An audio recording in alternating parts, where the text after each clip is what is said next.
Hello and welcome to another edition of Father and Son Gaming. Today is going to be the first in our long series on Battletech. Battletech just came out today. We're very excited about it. We expect to do many mega streams over the next couple days to give you lots of gameplay for the game. If you're wondering where the game is right now, there's some cinematics in the game that only show up when you open up the game. So what I'm going to do now is open up the game, and you can see the cinematics. I'm not going to rush through any of the cinematics in this game because I want people who have not gotten the game yet to have the opportunity to see the cinematics, enjoy it, and get a real feel for the game. So if you've seen these cinematics before, bear with me, but I think it makes a better presentation for everybody out there if we just let everybody see the cinematics. So let's do that, and then we'll get into the game.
Wow, I can't say enough about that cinematic.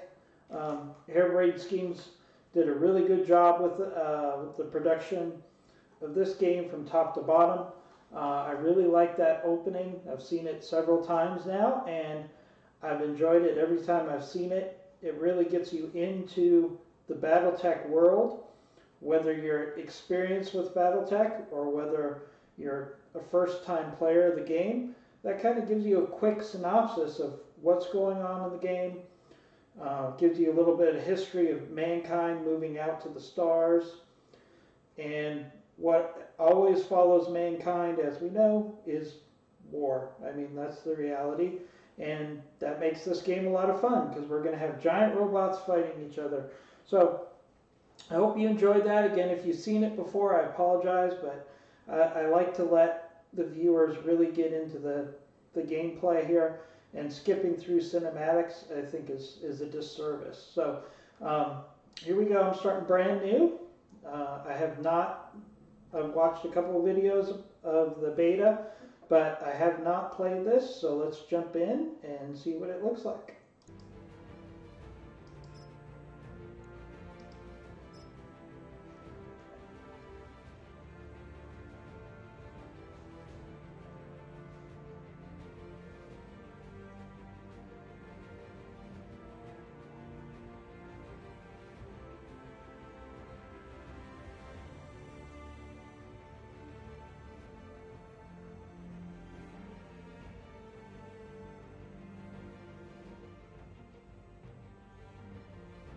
So this game does take a while to load up.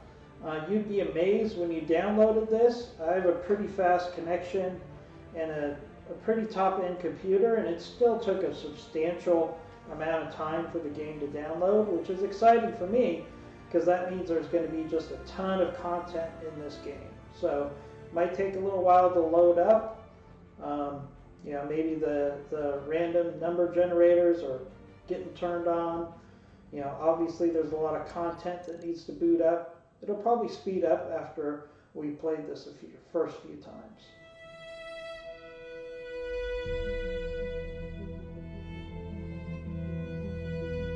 I am Kamea of House Arano, High Lady of the Oregon Reach, Protector of Coromadir, and the Sword of Restoration. But I am not a hero, no matter what the stories say. A hero would have sacrificed more, compromised less. A hero would have done better. You know this, of course. You were there. My father used to tell me stories about the ancient times, about the Star League, a golden age of prosperity, upheld by the great mech warriors of old, guardians of the innocent, protectors of the peace. I always dreamed of following in their footsteps. I was too young to see the truth of things. After all, it wasn't heroism or a noble cause that won me the throne. It was hiring a mercenary, skilled enough, perhaps ruthless enough, to carry the day. Hiring you. I still don't know if you fought for honor or for the thrill of it, for belief in my cause, or just in my money. But whether it was your noble heart or mercenary mind, your actions gave us hope. That makes you a hero in the eyes of history. Whether you believe it, that's up to you.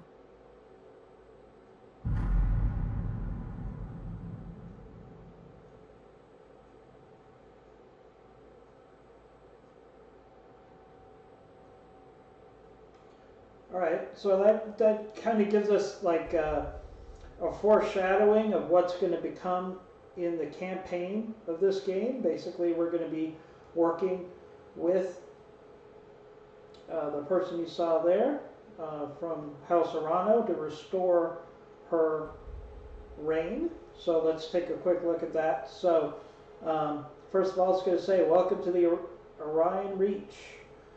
The Orion Reach is a small kingdom in the Rimworld periphery, a region of space that lies in the outskirts of the most densely colonized inner sphere. It is home to the Rogarian Coalition, a federation organized around the paramilitary monarchy and ruled by the Arano family.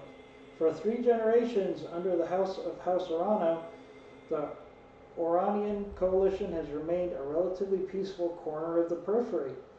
This is where your story begins. So, if you know Battletech, there's a general reality. There's the inner sphere, which is the core of the worlds after the destruction of the Star League, and we're on the periphery of that area. We're in the frontier. We're on the outskirts of the inner sphere, and this small kingdom in that space is going to be one of the core centers for the game. Now, there's 2 parts of this game. There's the campaign, obviously, but then after you complete the campaign, you can literally, from what I've heard, visit any place on the map. So, but one thing you have to do as a mercenary, you have to keep in mind, wherever you go in the map, you're going to see missions that equate to that portion of the map. So if you go to, say, the capital of one of the major empires and you try to do missions there, and you better be prepared for everything. One thing I'm very interested about, and I'm putting a pin in it for later, is I want to go to the Terran world, because I think that would be a very interesting place. There's also a number of planets that are integral to the history of Battletech. If you've read the books, and I want to visit some of those sites to see if there's possibly some Easter eggs, maybe there's some special vehicles or mechs that you can get at those locations that are historically important to Battletech. Because we know that Harebrained Schemes is very committed to developing this long term, and it'll be interesting to see if they put in some Easter eggs that somebody who really understands Battletech can really appreciate. So all that saying been said, let's go on.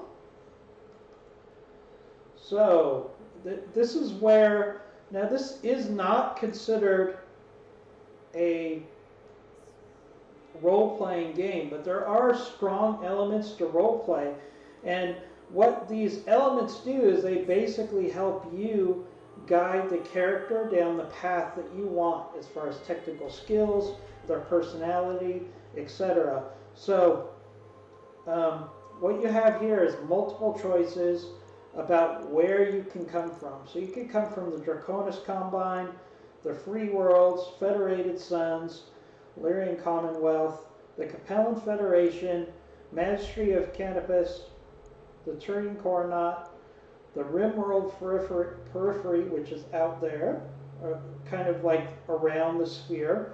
And then there's the Deep Periphery, which, if you're familiar with Battletech, this is where the clans would come into play, hopefully with some expansions, hint hint, to Harebrained Schemes in this game. Hopefully we can have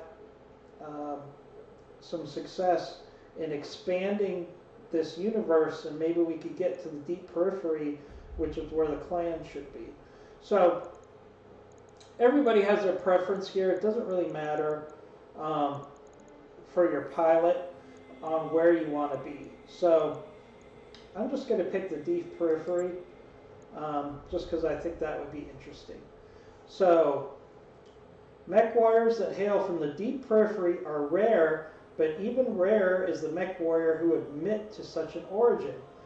Beyond the outermost edges of the periphery lies depths of space that remain uncharted and unknown to most human civilization. Little is known about these regions, but they are uninhabited. The Deep Periphery is littered with abandoned colonies and small outposts, isolated from the rest of humanity. After the fall of the Star League, General Alexander Kerensky led the remains of the Star League Defense Force into the Deep Periphery, disappearing from the inner sphere and from recorded history. So if you're really into Battletech and you're a fan of the clans, this might be something that you would select. I think that's a very interesting backstory, and it could be even more interesting if we go later on and there's an expansion. Maybe if you select the Deep Periphery, you end up being a member of the clans at some point. We really don't know where this game is going to go, hopefully with some development and some expansion packs, but that would be interesting. So I'm going to go ahead and select that. So we're going to be from the Deep Periphery, and that's where Star League General Alexander Kerensky led the Star League Defense Force. So that's an interesting background, I think. Alright, so you are of noble birth. Although immigrants of the agrarian reach, your family soon established a comfortable residence in a small backwater system in the edge of agrarian space. By the time you were born, your family had become a de facto ruling nobility of the system's only inhabited planet.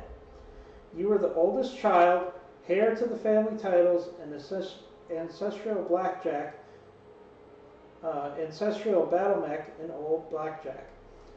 This is where you met Raju Mastiff Montgomery, a veteran of the Succession Wars, whom your parents hired on for a season to train you as a mech warrior. Raju is strict but capable teacher, and you quickly become a skilled pilot under his tutelage. It was an uneventful life. So you're a nobleman or noble lady on a small planet, kind of like a big fish in a small pond, right? So that's kind of your backstory here. All right, until the day of your 16th birthday, when you were exiled, struck out on your own, your family went bankrupt, your family died in an accident, or your family was betrayed. And as you see on the right, each one of these characteristics, each of these backstories gives you a different result. So if you select exiled, you get plus gunnery, plus tactics. Struck out on your own, plus piloting, plus tactics. Your family went bankrupt. You get guts and tactics. Your family died in an accident, plus 1 piloting, plus guts. Your family was betrayed, gunnery plus guts. Now, let's talk a little bit about some of these bonuses. So, gunnery kind of speaks for itself. So if you get a higher level of gunnery, you're going to have a higher hit choice with your attacks. If you have guts, for example, which is what I'm going to choose here probably, in the event of battle, the mech warriors get bumped around in the cockpit, they get knocked over, they get damaged. So having guts greatly increases the survivability of your mech warriors, and keeping your mech warriors alive is probably the most important part of the game. So I'm going to go with gunnery and guts here, because I think gunnery and guts are probably going to be the most important, especially early on in the game. You can develop those other traits by training, but I want to start out my pilot with really good gunnery and the ability to survive. So let's go with those 2 choices. So incidentally, I'm doing this live stream, and I'm also posting this on YouTube. So I want to welcome the people that are in our chat room right now.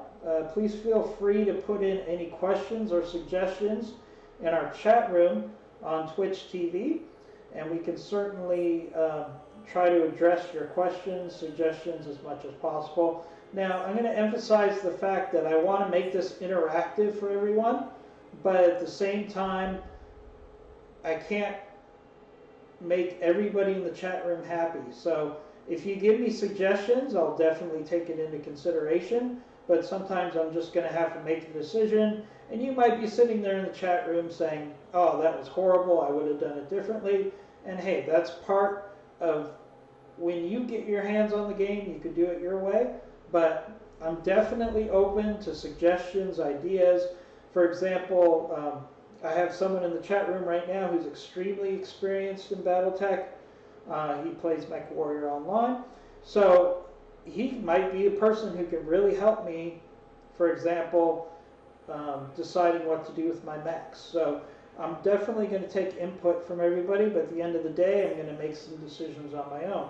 So, out on our own after our family was betrayed, you fell into a life of, again, more role-playing here, which also impacts the game. So I could be a soldier, plus 1 gunnery, frontier pirate, plus 1 guts, Solaris gladiator, plus 1 gunnery, inner sphere mercenary, plus tactics, frontier freelancer, plus 1 tactics, merchant guard, plus 1 piloting. So there's lots here. I think I'm going to go with the gladiator. Not only does it sound very interesting, but I like this plus 1 gunnery, because early on in the game you want to get as many mechs off the field as you can as quickly as possible to avoid damage. So I'm going to go with that. So Solaris Gladiator, you took your skills as a mech warrior to the famed arena planet of Solaris 7, which is a nice little shout out if you play Mech Warrior Online. Solaris 7 is a new new option in the Mech Warrior Online universe. So nice little timing there. They just came out with the Solaris 7 last week. So it's very interesting that they tied this into the game. So that's a nice little homage to other games in the arena. So we're going to take this +1 gunnery and go on. Until years later, you crossed paths with Raju Mastiff Montgomery once again. You were a low-level champion, down on your luck, and one bad fight away from the gutter till Raju heard about you. He trekked all the way to Solaris to offer you passage back to the Argarian Reach and a job with the House Arano Royal Guard.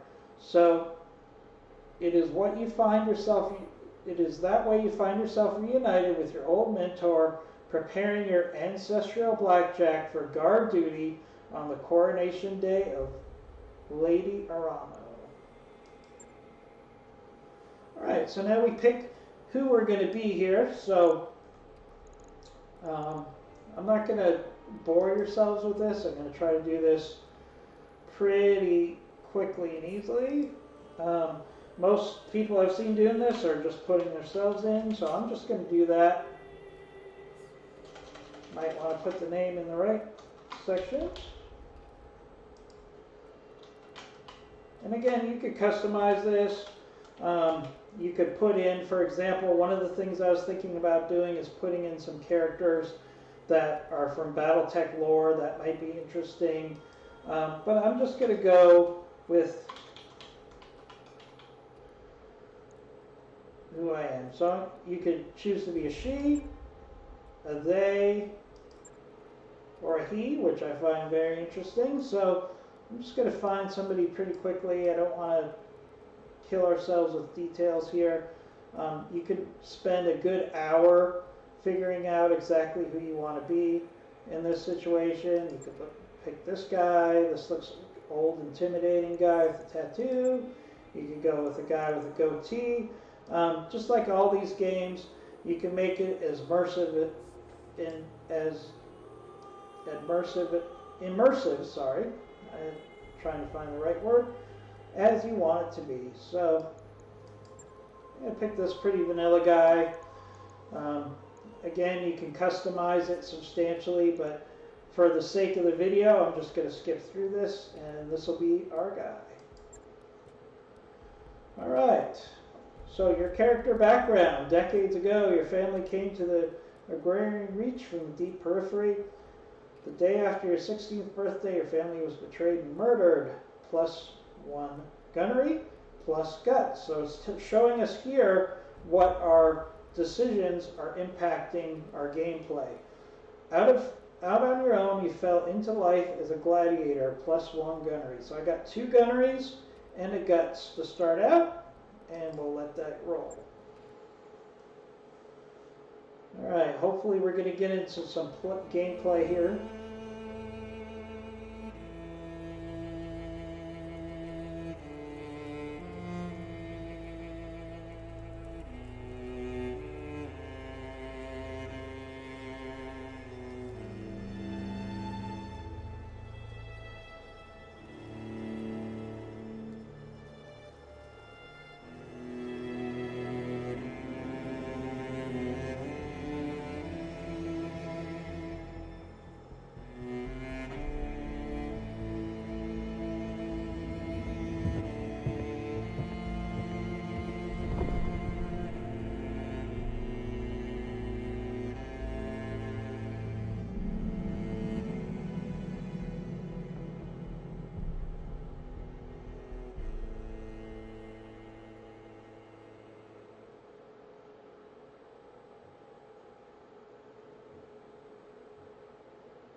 so we're seeing another load screen here. So as you saw from those cutscenes, basically there's some internal strife within the Urano government between the heir, Lady Urano, and her uncle, and they have disagreements about how they should grow their empire. So let's see what happens in the first mission. The first mission, of course, with all these games is going to be a training mission. For those of you that have seen gameplay or maybe even played the game, bear with me. The people that have not seen this are going to find this very important. So let's just power through it. Command interface initiated.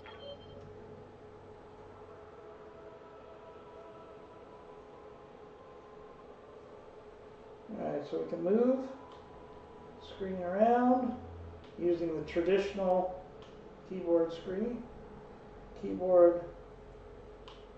controls, as you know. And we select our blackjack.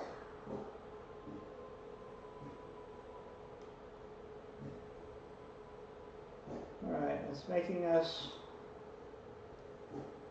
do some stuff just to progress the story. So this is our friend, our teacher Mastiff is going to put us through our paces and make sure we understand how to use the mech. Again, there's a lot of dialogue here. I'm going to try to push through that because basically this is just a training mission.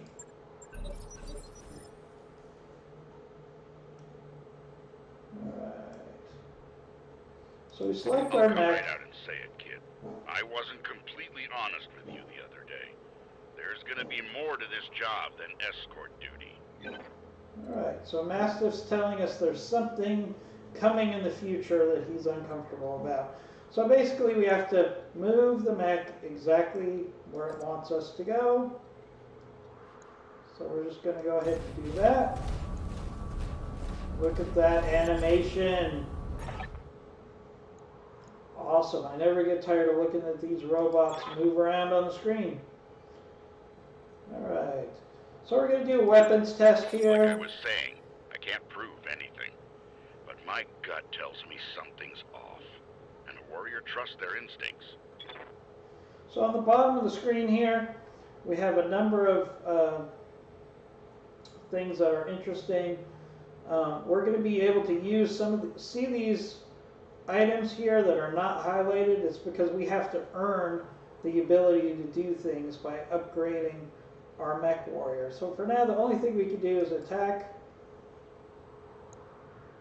And if you look at each of the items, it'll tell you your hit percentage, the weapons that you can hit them with, etc. So we'll be playing through with this throughout the game, so I'm not going to go overboard with this, and I'm just going to take out this first dummy Irby.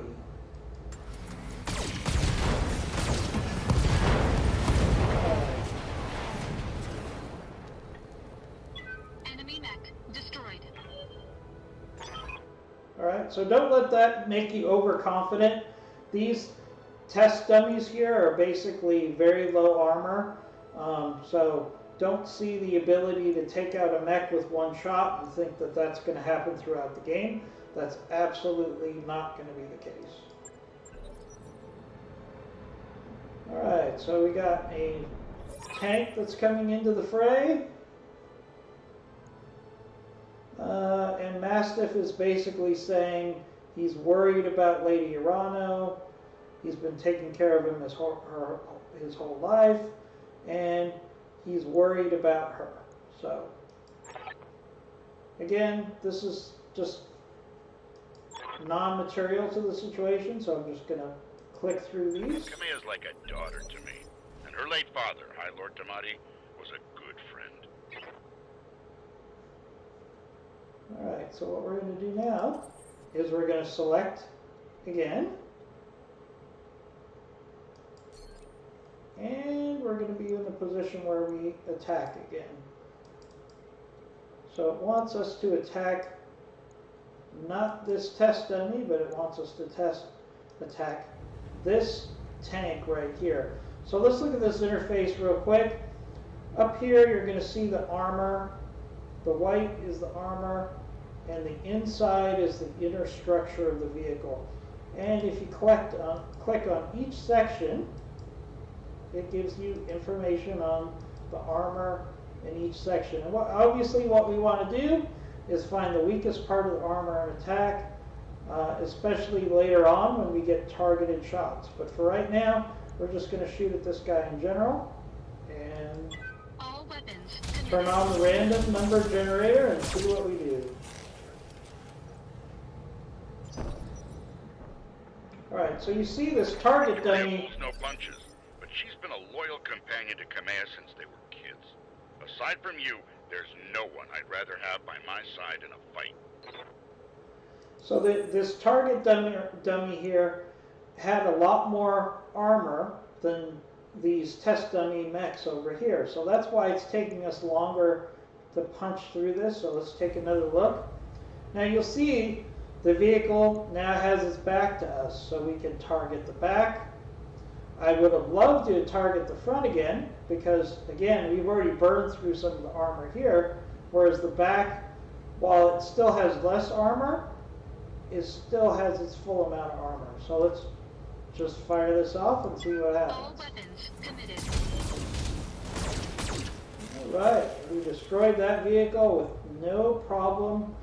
As they would say in screen rants, no problem at all. So, nice shot. I don't know how familiar you are with politics, but the Reach was badly shaken by Lord Tamati's death. It needs a smooth transition of power, and Kamea belongs on the throne.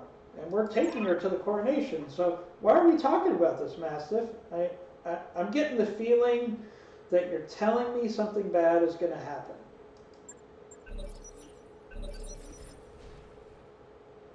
Alright, so the next thing he kind of leads us where he wants us to do, and now we're going to do a jump.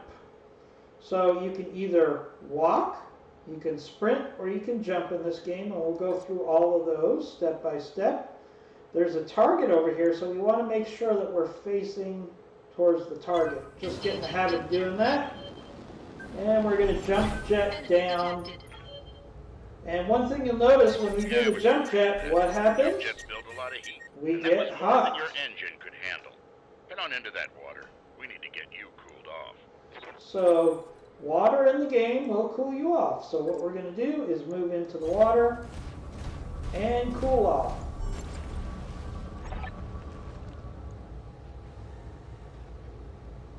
Alright. Jump jets are now no longer functioning. This isn't a random thing. It happens. Everybody I've seen do this mission, they lose their jump jets at this point. Alright, so nothing really critical there. Again, I'm zipping through some things that are basically just dialogue that don't have anything to do with the mission. So what we're going to do is we're going to highlight our mech, our target here, and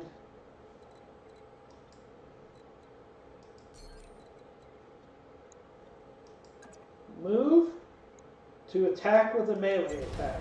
So that's what we're going to do. Whoa! Poor Panther.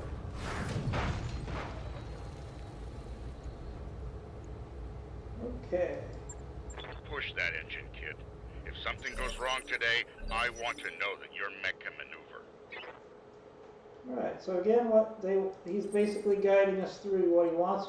So this is our other option. We can sprint. And our sprint gives us a higher level of evasion, which I'll go over later. But the higher your arrows here of evasion, the harder it makes it for another mech to hit you. So we're just going to take a little run here and get shot at, I believe.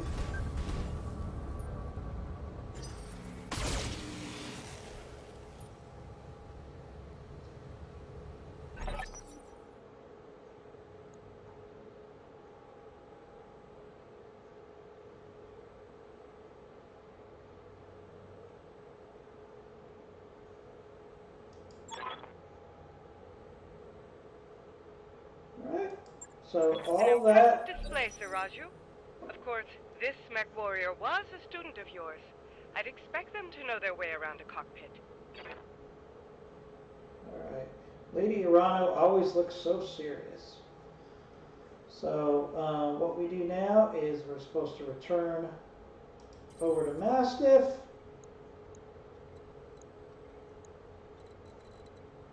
It's not going to let us sprint, so we're just going to have to do it in a couple turns.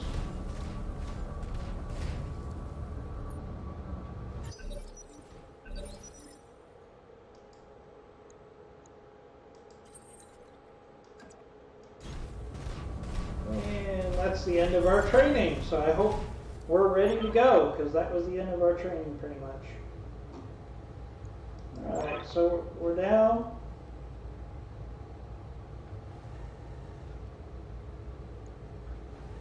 Gonna be moving on.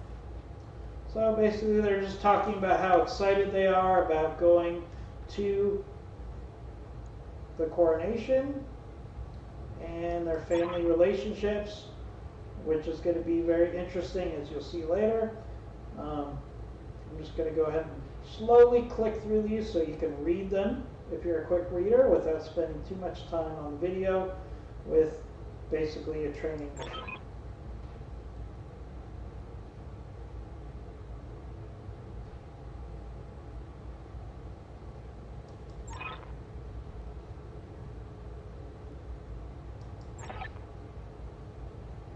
Alright, so this is a little foreshadowing again.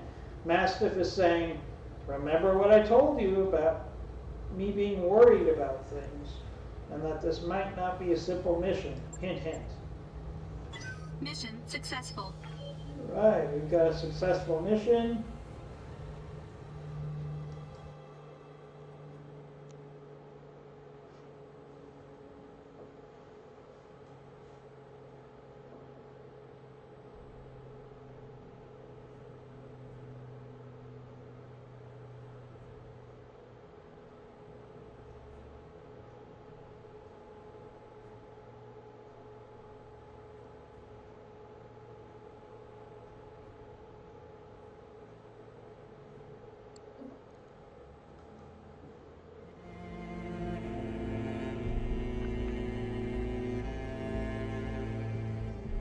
I remember the Oregon Reach of old, the time of the Great Expansion.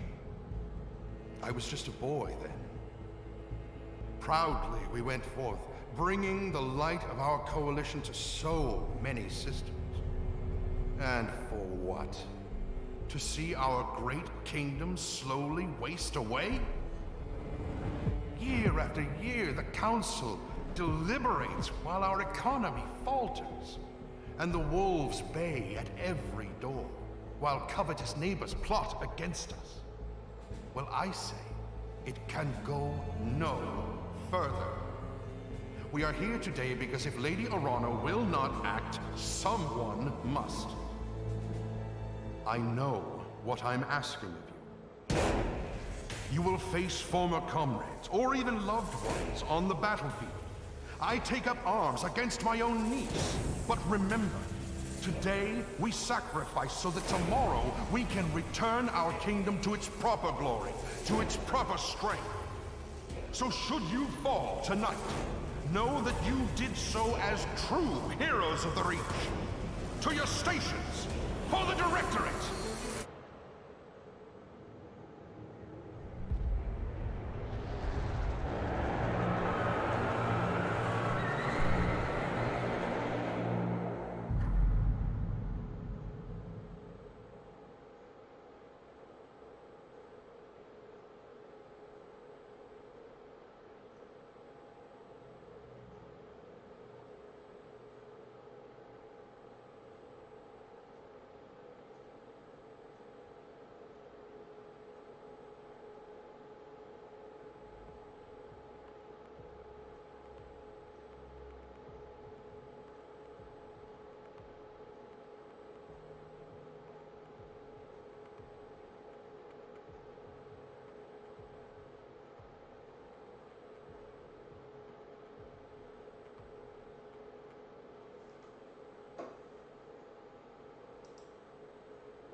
Alright, so basically what we saw on that cut screen is the uncle is taking things into their own hands, and he's gonna take over control of the planet and really the territory. So here we are. The three of our mechs are just going to be wandering into town, thinking we're just going to a coronation ceremony, but it's not to be. So this is actually going to be the first real gameplay that we have in this that isn't really scripted. It's still limited. They're still going to tell us where to go, where after we get through. This is kind of like the second training mission, along with some background story.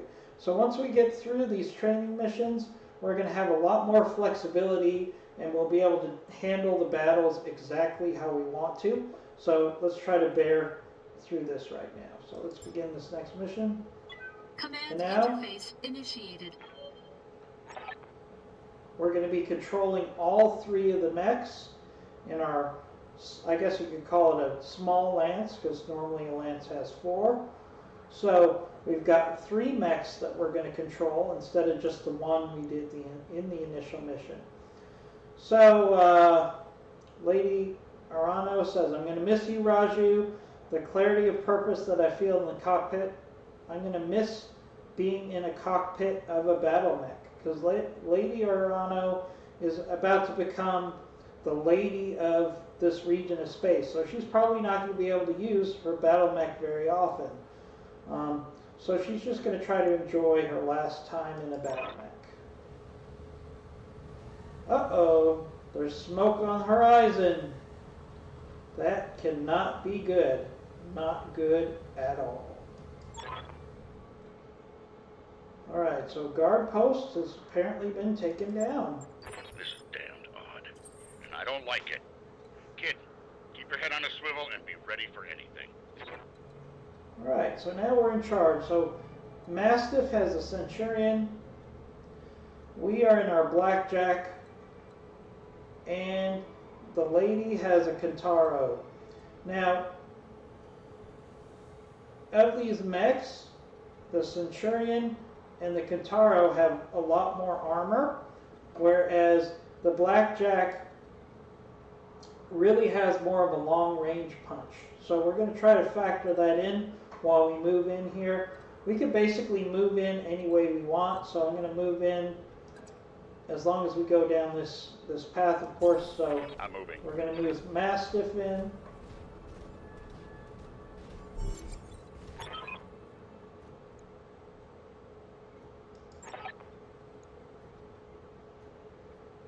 Alright, see those scorch marks on the rubble? That's laser fire. We need to get out of here right now. So Mastiff knows that something is not right.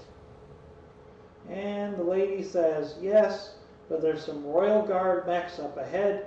We should go to them for help. Whatever's happening here, I won't let it derail your So, coronation. I'm going to keep moving our strongest mechs to the front. I will prove myself worthy of the faith you've And I'm placed going to keep the Blackjack Of that, I have no doubt. to the rear.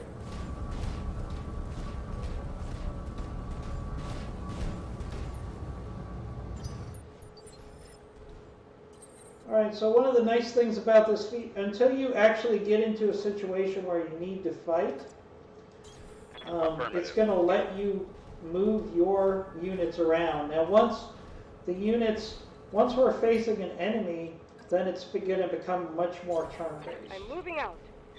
So we're just going to keep moving our unit along. It's kind of forcing us to go along this trail again as part of this training. I definitely would go in a different way if I was not following the training protocols here. So we're just going to keep moving our little unit down the road.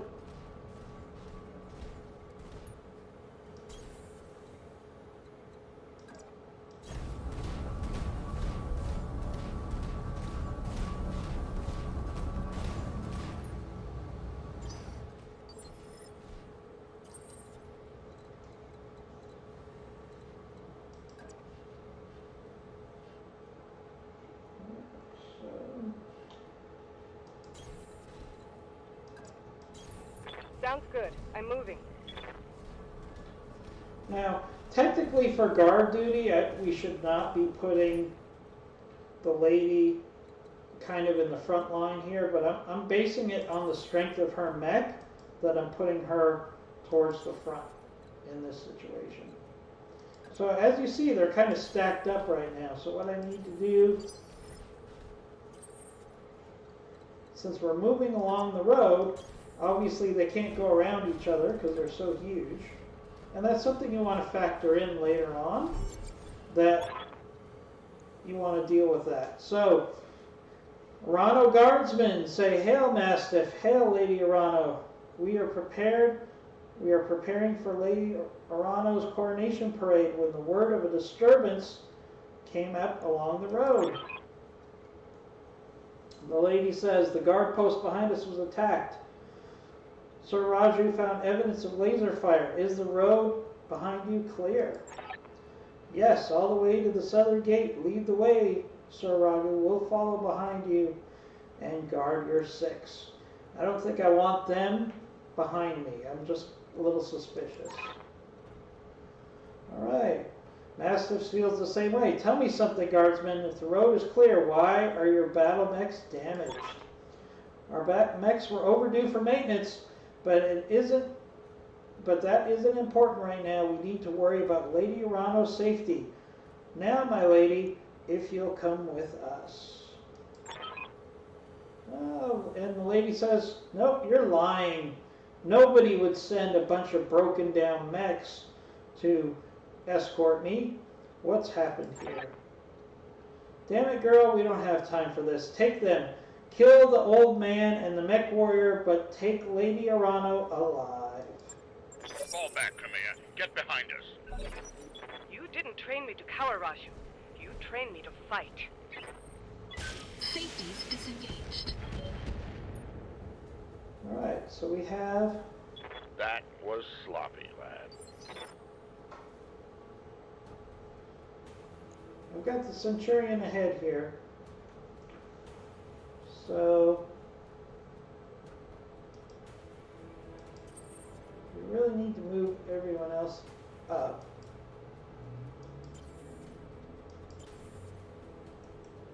But it's not going to let us do that until Mastiff has his turn. So, let's look at what we're facing up against here. So we got a Shadowhawk.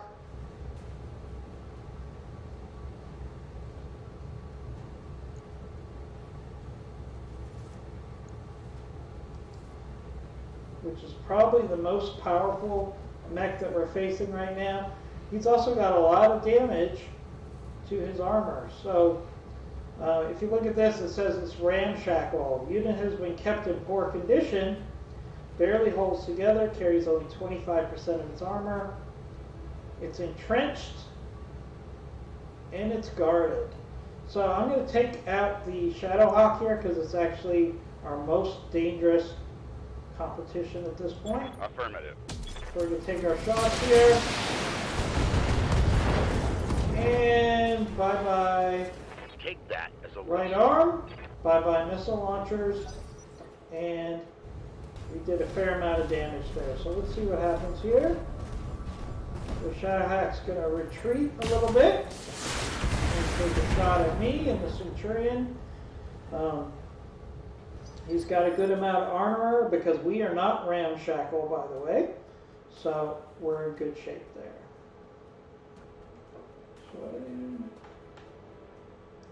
Yes, I hear you. So let's move the lady up.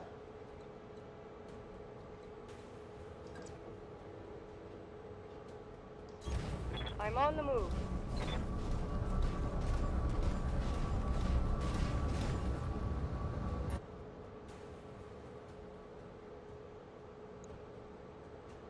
Alright, and got shots at both of our targets here, so we can shoot at the Shadowhawk, which is looking in pretty bad shape.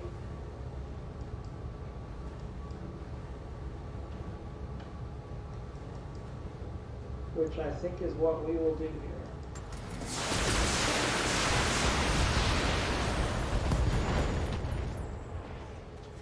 Alright. so basically, Taking heavy damage. we've turned the Shadowhawk into what we call a pogo stick in the industry. He's got no arms. He's lost most of his weapons.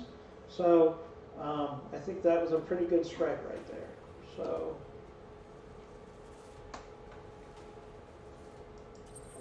now we've got the blackjack. Let's go ahead and move the blackjack up again.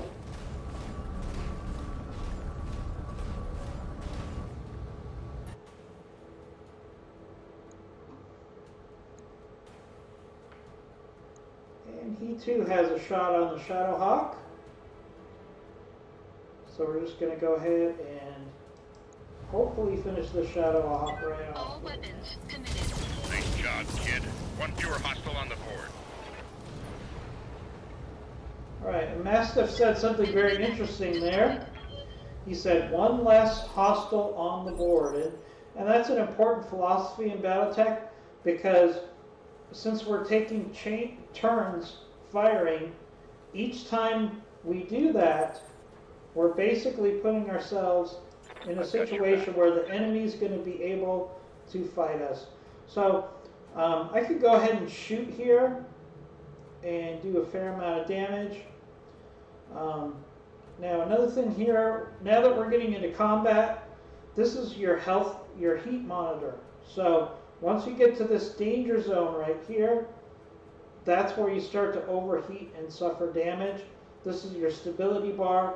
Once you get to this point, you're going to lose stability and potentially fall over. So he's got a lot of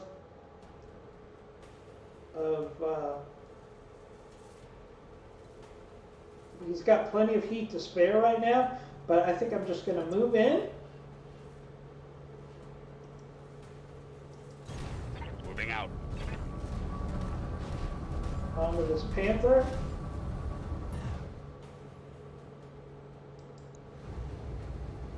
And we're going to... Roger.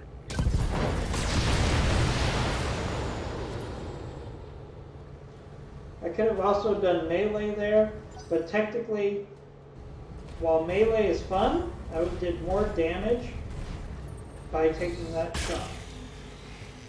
Alright, so they're going to take shots at the lady here, even though they're supposed to bring her in alive. I'm listening. Maybe they just don't want to follow orders, I don't know. So we're going to move her forward.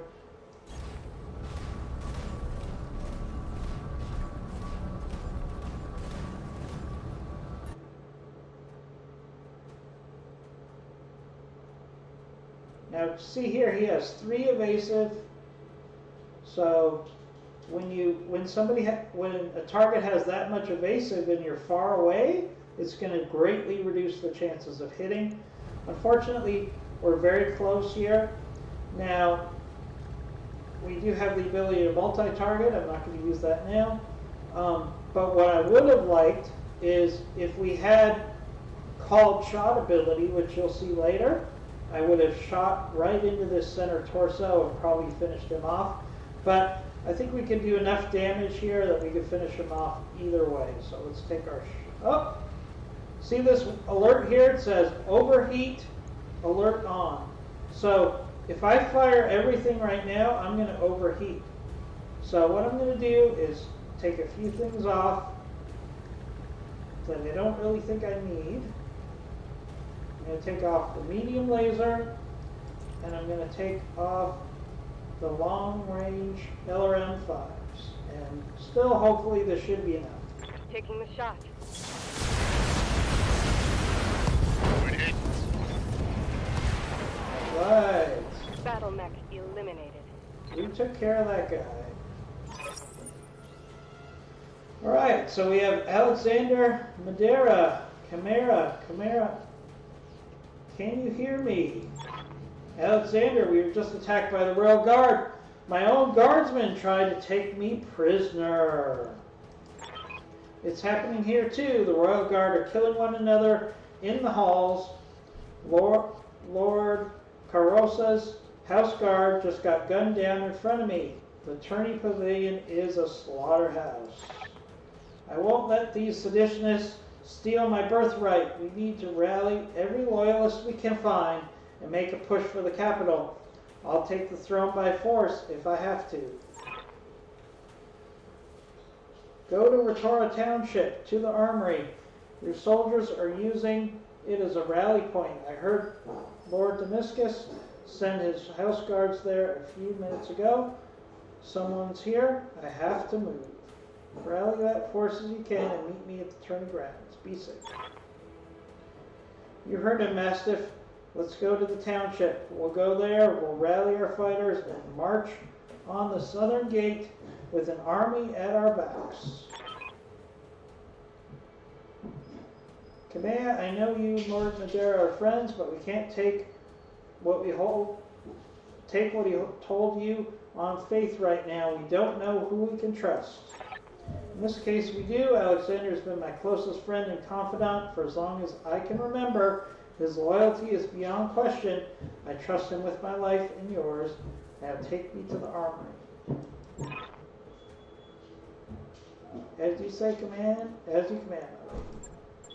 Traitors in the guard. And I fear this is only the beginning. Follow me. Keep close and remember your training. Things are likely to get ugly between here and there.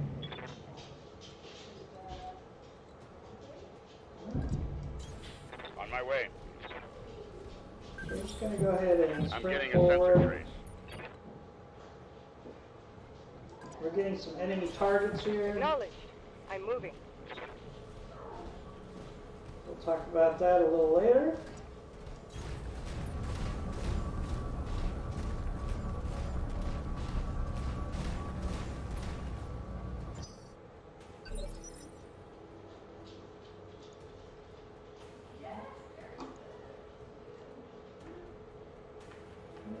So now we're in a situation where we've got enemy targets. We're not sure what they are yet, but we have to go this way to succeed. So what we're going to do is we're going to move forward cautiously. Roger that. I'm picking up another hostile. Oh, now we have 4 hostiles. So we got Lady Chimera.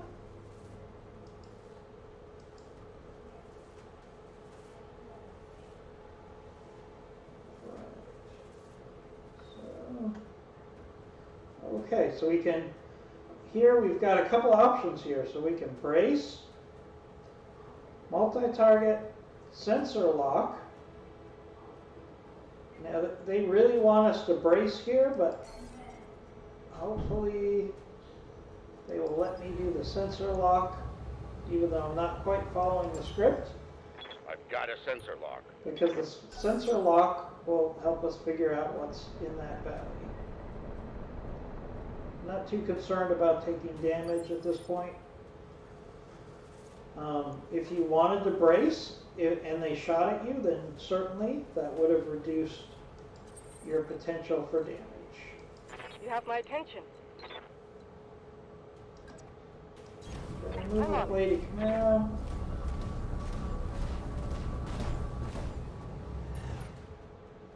And Lady has a ability to attack. So let's see what we have. We've got a galleon.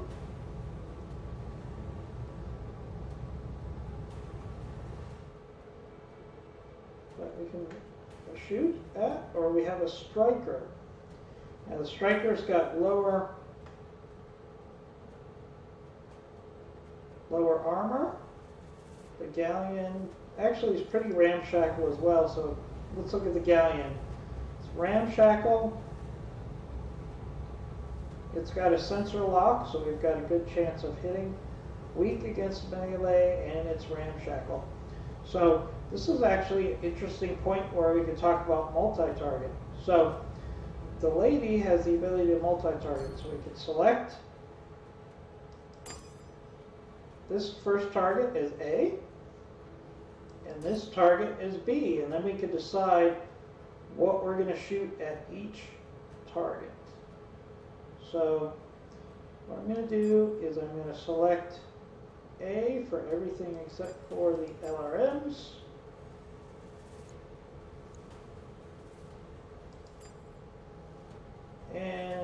some of our short-range missiles. And the goal here is to take out both targets with one shot. Let's see how we do.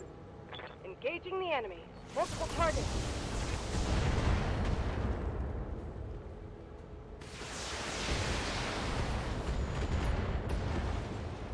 Alright, 2 shots and 2 kills. So that's really the benefit of multi-target, but now the lady is very hot, so we're going to have to deal with that in a minute. Ooh. Alright, so that Scorpion has looks like it has an AC on it, so we're going to take a fair amount of damage there. Now, I made a mistake earlier. I should have moved the blackjack up, so we're going to have to adjust for that because I think we need to group up a little tighter. He does not have a shot, so it's suggesting that we take brace. So I'm going to go ahead and do that. And basically that just reduces your damage if you get shot at, if you brace.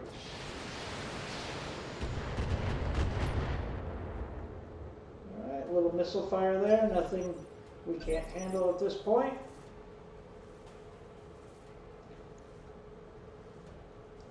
How can I help? Alright, so let's see. What I need to do is I need to get the blackjack here, but I want to keep moving. So what I'm going to do is I'm going to move.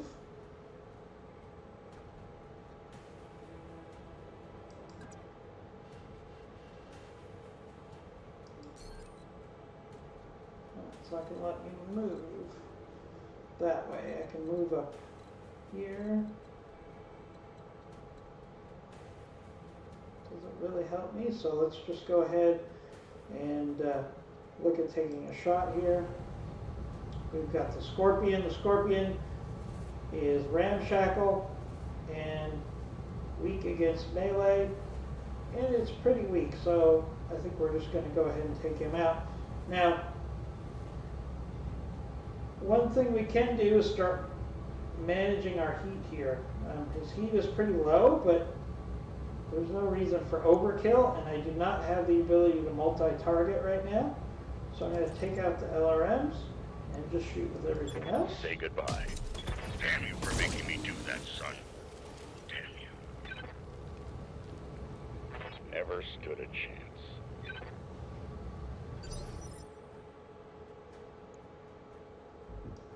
Standing by. Alright, so we got the lady here. She's really hot. She's suffering from some internal damage.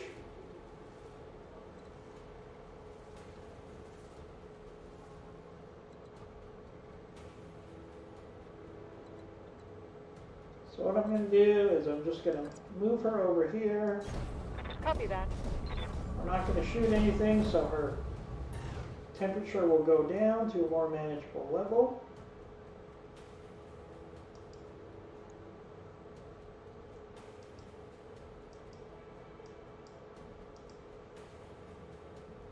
And we're going to have her brace.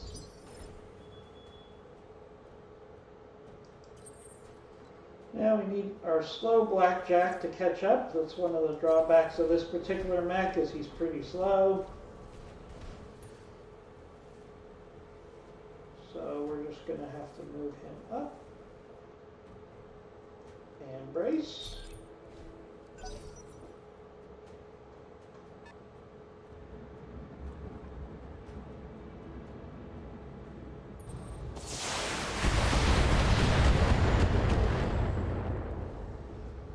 Got another striker that came in, is launching some missiles at us. Still doing pretty good from an armor standpoint. Luckily these mechs were in good condition and they could take a lot of damage. So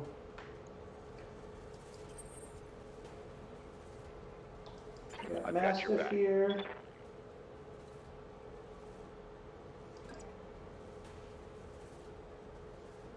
Not going to let me jump. Apparently Mastiff doesn't have jump jets, So we're going to have to go back around this little outcropping here. And he's got a good shot.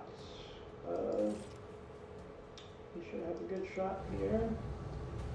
He can take this guy out, no problem. Let's save our LRMs. Oh, correction, he does not have direct fire. So if I want to take a shot, I have to use my LRM, so let's do that. On target. And vehicle destroyed, no problems. You were brave, I'll give you that much. Now, one thing you can't get is overconfident in this game, and especially on these early levels. We're going to have the ability to get a lot of easy kills, so we can't get overconfident here. So finally, our slow blackjack has caught up with the rest of us. So we'll just have our reunited team move along the trail. So, one thing they're really trying to get us to do here is to really stick to this trail. So I'm going to go over, when we're in more free play, the benefits of each part of terrain and how it impacts your gameplay. Alright, Alexander says, Chimera, do you read me? This is Espinosa, your uncle. Do you hear me? House Espinosa is usurping the throne. It cannot be, my uncle, Victoria. Chimera, I just watched an Espinosa battle mech plow through an alley full of civilians. This is happening, it's happening now. Your loyalists have fallen back to the market district. That's why they're making their stand. What's left of the Royal Guard are doing their best, but something's wrong with their battle mechs. What's that sound? Uh-oh. Alexander!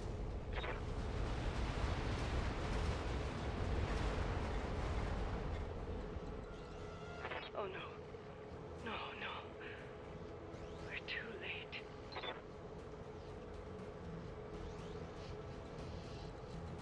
Alright, so we're going to keep moving after that cutscene. Basically, I'm on my way.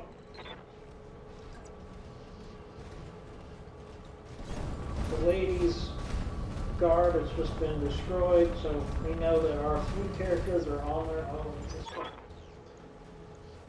Alright, it's over, Chimera, your ascendancy, the legacy, all of it. Victoria, what have you done? You know, Chimera, for years I loved you like a sister, but then my father helped me see it. Your family's complacency, what it's done to the Reach. Our nation dwindles like a dying star, and the House Arano is to blame. So this is Lady Arana's best friend, lifelong friend, and she's finding out that her lifelong friend has betrayed her. Very similar to our backstory, isn't it? Alright. Damn it, Victoria, I taught you better than this. You taught me lies. Chimera, for the love that I once bore you, I'm going to give you a chance to surrender. I'll even spare that old man and his mech warrior if you stand down. I'll see you hang for this, Victoria. You and your father both.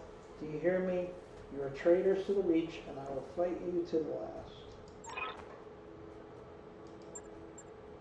So, basically we know that our three characters are on their own. All Espinosa forces. This is Lady Victoria Espinosa. Lady Arano is to be apprehended and taken alive by my command. Fail to follow these instructions, and you will have me to deal with. Alright, so we just saw a leopard come in, and they've dropped off some mechs to fight us. So we've got a locust, looks pretty ramshackle, a cicada, a spider, and that's it. So it's 3 against 3. We definitely have the better mechs here, so you would think that they would have given us more of a challenge. So what we're going to do is I can go into some of the gameplay here. So if I move into this forest here, it gives me some cover protection. Aye, aye. So I'm going to do that with the Centurion.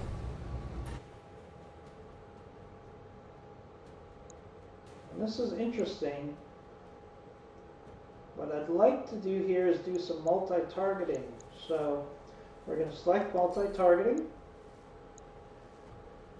We're going to select the cicada. And we're going to select the locusts. The locust is in pretty bad shape, so what I want to do is send everything else at the cicada, and then we'll send our LRMs at the locust and see what that does for us.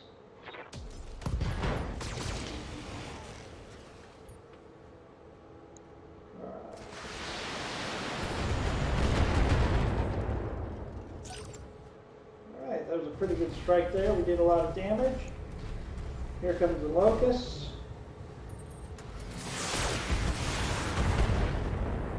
Gonna take a shot at Mastiff, no problem there.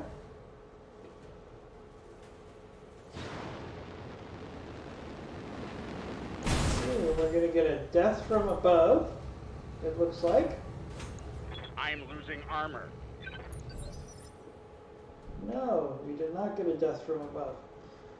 Thought we were going to get that. He didn't have enough movement points, so we're going to have to deal with the fact that we've got the spider right next to us. And Mastiff can't take his turn right now, so what can we do to help Mastiff out? So what I'd like to do is move our blackjack over here.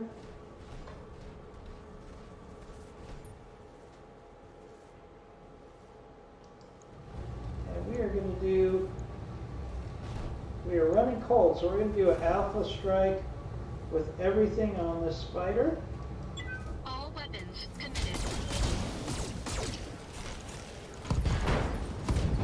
Alright, left leg destroyed and a knockdown. So this is our first knockdown of the game.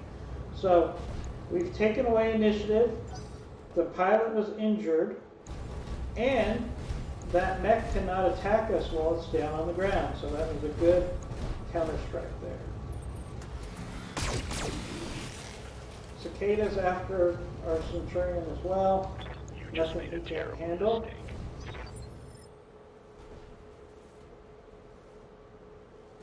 So now we need to move the lady. Now, one of the reasons that I'm moving so much is whenever we move, we build up that evasion, which we talked about earlier. So we're going to keep moving around and shooting so we maximize our evasion to avoid attacks. So what are our choices here? We cannot shoot at that spider, but we can shoot at the locust here. Or we could shoot at the cicada.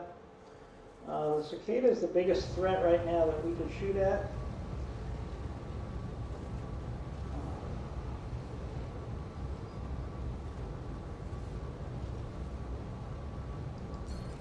Can we multi-target spider? We cannot, but we can multi-target the cicada and locust, so we're going to do that. So we're going to put most of it into the locust with a couple shots of the SRMs and the LRMs into the locust and see if we can't do some damage. Discharging weapons. Alright, so we took out the cicada. Incoming transmission. Did some good damage to the locust. Attention, citizens of Coromadir 6. This is Lord Santiago Espinosa. With the unanimous support of the founding houses, I have assumed control of the Oregon Coalition. For your own protection, I urge you to remain calm and stay indoors until otherwise instructed. All hostile units, stand down And you have my oath that you will not be harmed. Resist, and you will be fired upon. My father placed his faith in that man. I gave him my trust. He was family.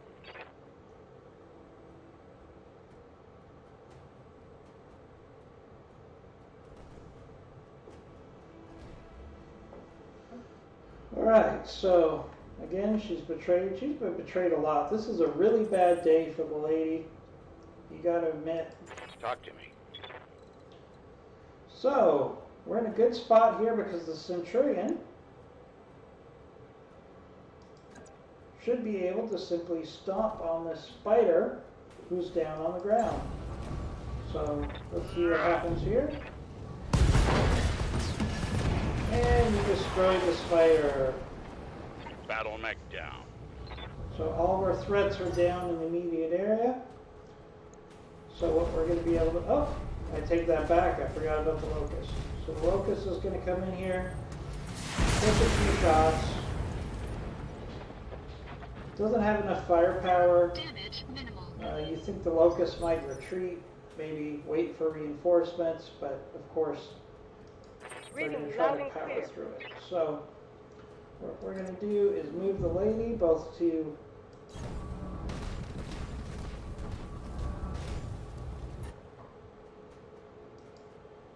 Alright, so I made a mistake there. So what I should have done is made sure that she was able to fire on the Locust. So that was a mistake on my part. So hopefully that's not going to hurt us too bad here. So our only option is to brace.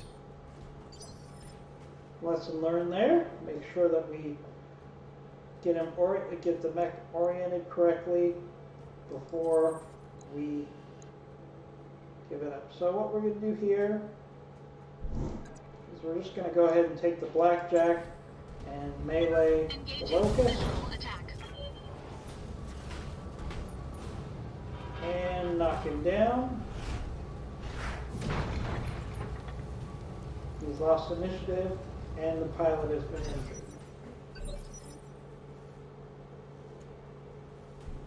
Right, so Mastiff. You've got my attention.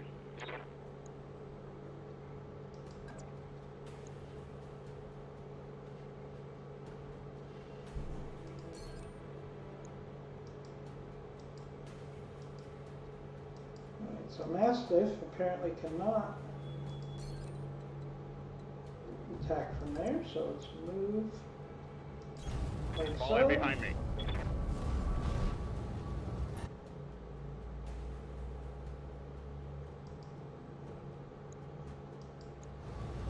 And okay, so this is a good example of what I called before, a called shot. Now, if a mech is on the ground, you can select where you want your shots to go, or if you have a called shot ability, you can do this even if they're standing up. But in this case, we're going to select the center torso for our called shot.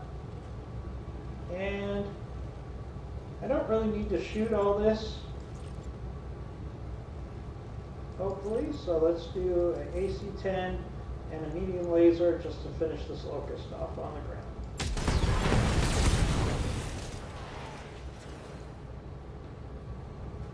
Right, Chimera, can you read me?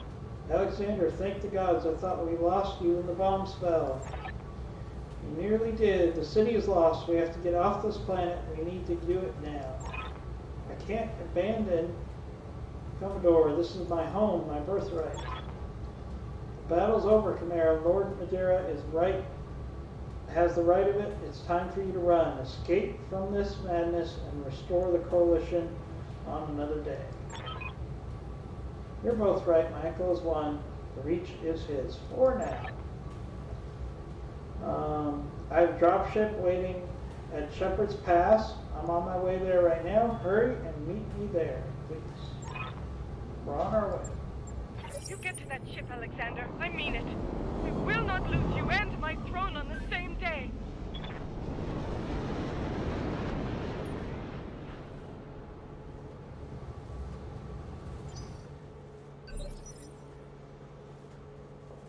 so what we need to do is we need to Orders.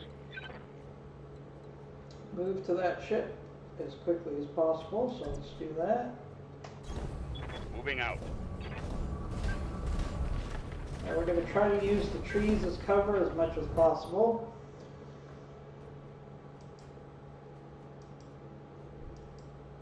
And we'll brace.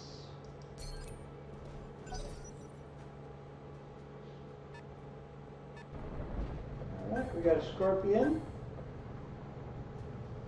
Moving up. Took an AC shot and he missed.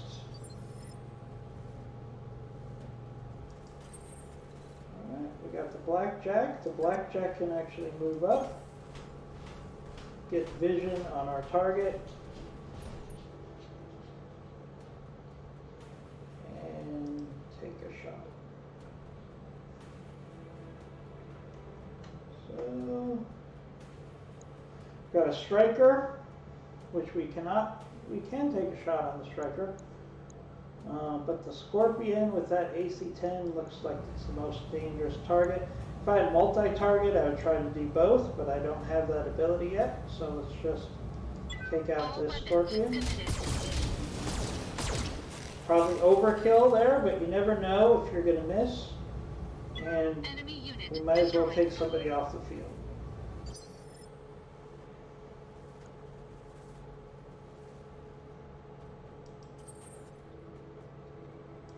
Yes, I hear you. Next up is Lady Mara. It looks like she has a shot at the striker if we position her correctly.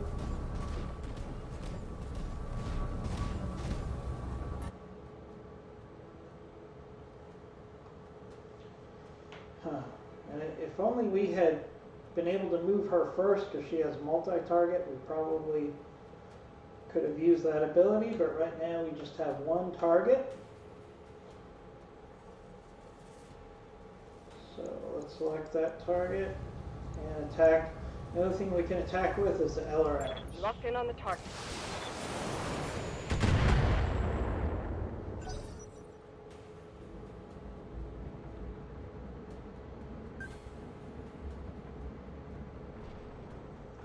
Alright, we're going to take some missile fire here. Nothing we can't handle. Lucky bastard. That was a solid hit.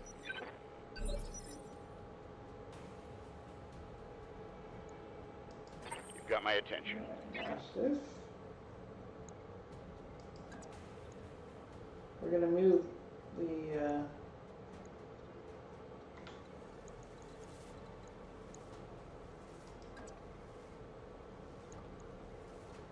Mastiff in, Roger that. and he's going to do one of my favorite things, which is The hell? stomp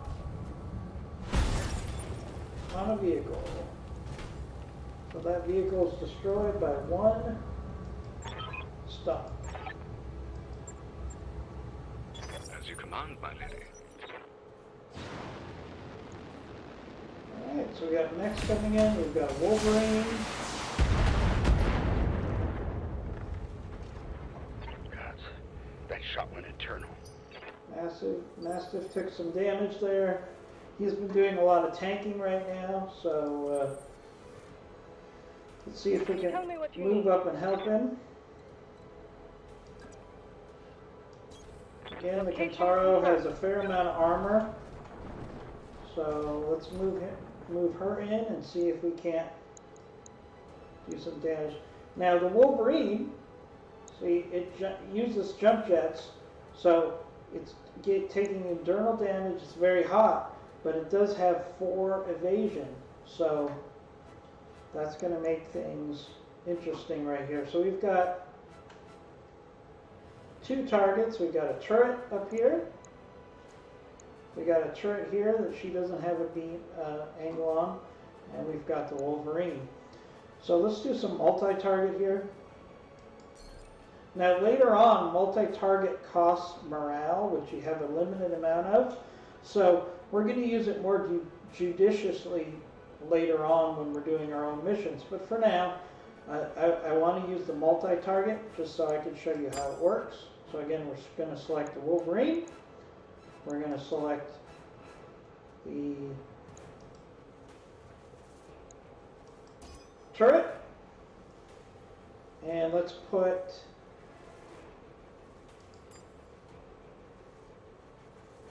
the LRMs and one of the SRMs into the turret, and all the rest is going to go into the Wolverine. Now you see the hit chance is really low here for the Wolverine, and that's because the Wolverine has a high level of evasion. So let's see how that factors into how this goes.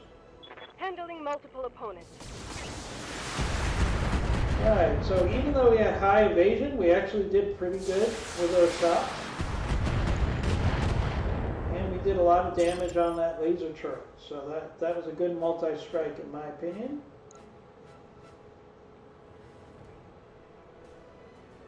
So we really need to move the Blackjack up to help Mastiff. He's taken a fair amount of damage at this point, and he's getting internal damage, which is very dangerous. So we'll see if we can help him out. Now, I do not have multi-target, so we're going to have to simply pick one target to attack. Now, you'll note the Wolverine had evasion of 4 before, but now it only has an evasion of 3. It lost one of its evasions because it was attacked. So it makes it an easier target. The Wolverine is definitely the worst target, more dangerous target than the light laser turret. So we're just going to go ahead and attack the Wolverine again. And our heat is good, so we can just go ahead and shoot everything off. Still a low percentage chance because I'm pretty far away, but let's take the shot that we have.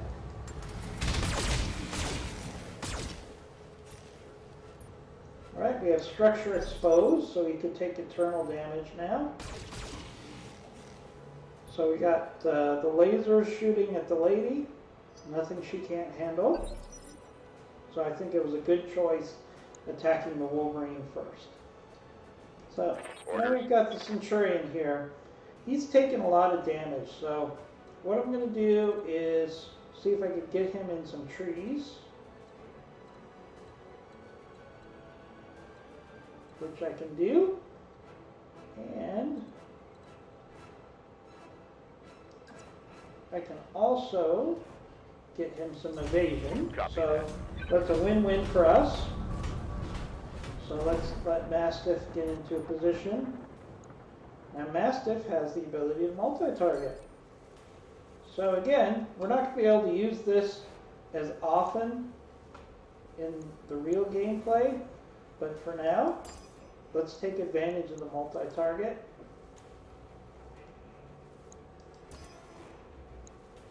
And what we're going to do is we're going to send everything at the Wolverine except for the LRM-10s and see if we can't damage both targets. Ooh, AC-10 miss, laser miss, not our best strike there. We did take out the laser turret, so that's a good thing. Target destroyed.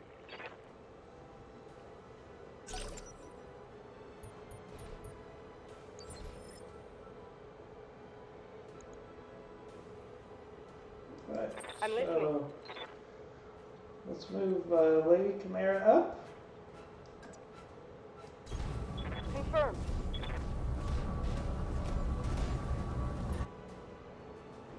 Now she has multi-target again. Again, this wouldn't be so readily available later on in the game, but we're just going to use it just because it lets us go over the game function again. So we're going to select the Wolverine as target 1, laser turret as target 2, and I'm going to put a couple missiles into the target 2, and the rest is going to go into the Wolverine. Splitting fire. Targets confirmed. That did make us overheat, I believe. So we've got some structural damage there, but I think it was worth it in that scenario because we're trying to take a couple targets off the field. So we've got our Blackjack. Let's move him up. We're actually going to move him in front of the Centurion. Now the Blackjack is running hot as well. So let's try not to overheat him. He does not have multi-target.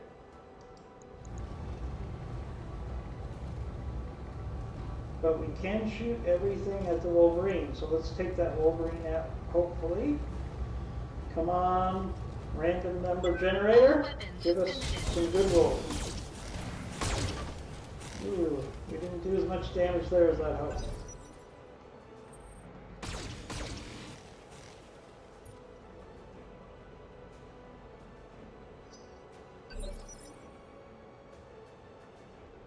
Alright, so we got Mastiff. Talk to me. So I want to keep moving Mastiff so he can keep maximizing his evasion, because he does have some damage that we need to address. So we're going to do, again, multi-target.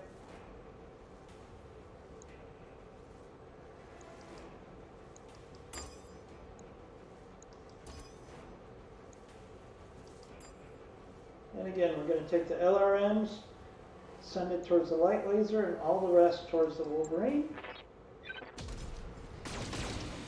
Very solid hit there on the AC. 10, it did a fair amount of damage.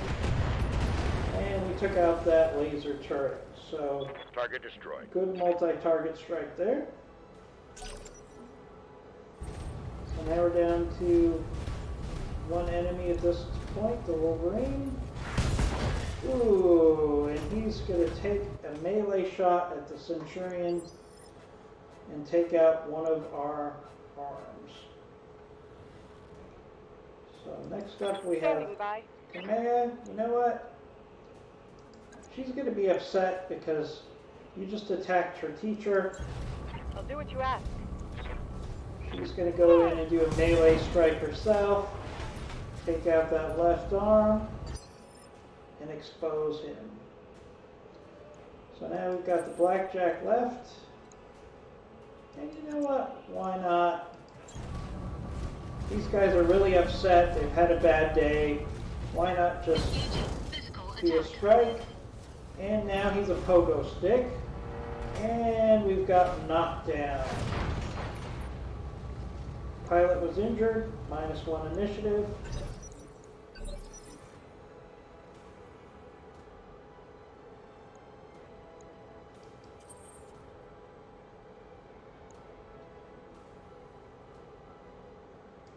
Orders.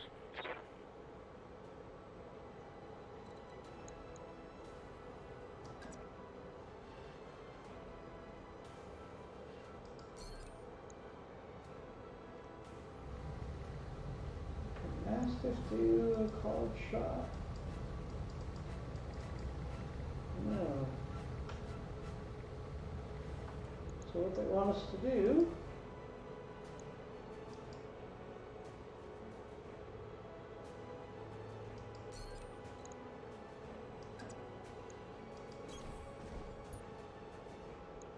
Alright, so now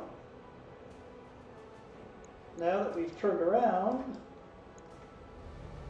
we should be able to do the called shot. Okay, so now we're back to doing the called shot again. So we can attack the head, always a low chance, the legs. Now he's got both legs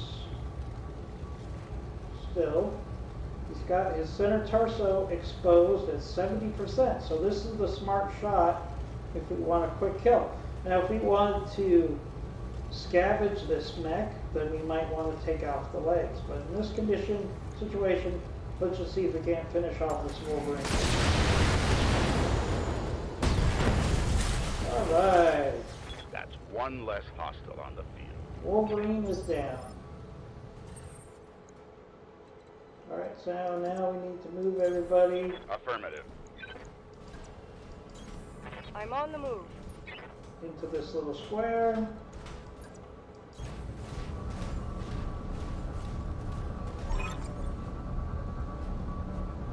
Alright, thank the gods you made it, Chimera.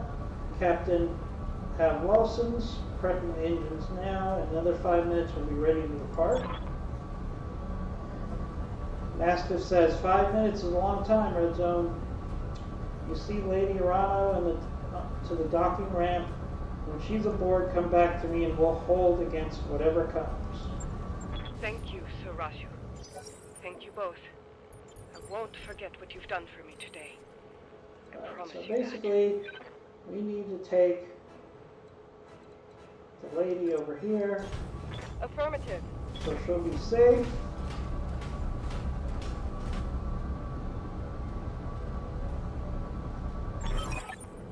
And now we've got enemy contact. You knew this was going to happen. You didn't think we'd be able to just get into the dropship, did you? So all units advance. I want you to take down that dropship, destroy everyone and everything that stands in your way. Alright, I trained you for this. We'll fight side by side, watch each other's backs. Above all else, keep Lady Arano safe, protect the dropship. That's all that matters.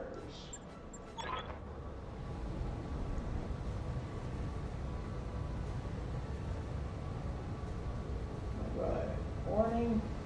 Heat's critical, shutdown initiated, reactor offline, weapons offline, systems inoperable. Trouble with your blackjack, Red Zone? Shameful. It's been happening to a lot of Royal Guard mechs lately, so now we just find out that they sabotaged my mech. You have numbers on us and you've resorted to sabotage. You're gloating about it. You have no honor, vicious little brat, not you and your backstabbing father. Shut your mouth, old man. My father is a great man, and I swear to all the gods you will suffer for insulting him again. Your father is a coward, and so are you. Your father's a coward, and so are you. Red Zone, I want you to eject. Now, punch out. You're no good for anybody in a broken mech. I won't let you die today. Eject, mech warrior. That's an order. So that's us, we're ejecting. So now it's going to be an even more unfair fight. Mission successful. And we have a successful mission. This is the last of what I call the training missions. So going forward, we're going to have a much more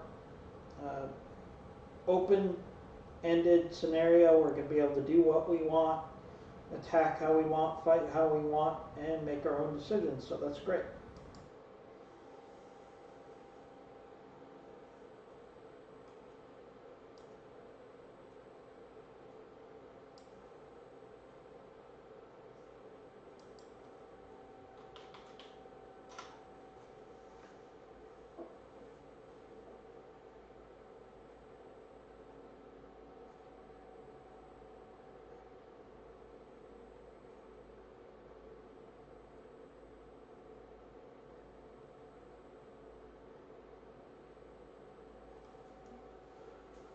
Alright, so while we wait for this to cinematic to load up, hope you guys are enjoying this. I think the sound is very solid in this game so far. The music is good. Graphics are phenomenal, and the gameplay is really at a high level. So this has been a lot of fun so far.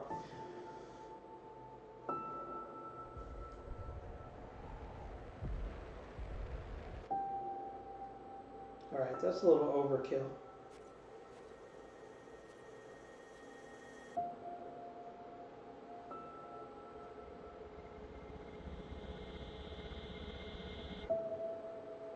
Not quite a fair fight. Not a fair fight at all. PCP shot, PPC shot. And there goes Mastiff.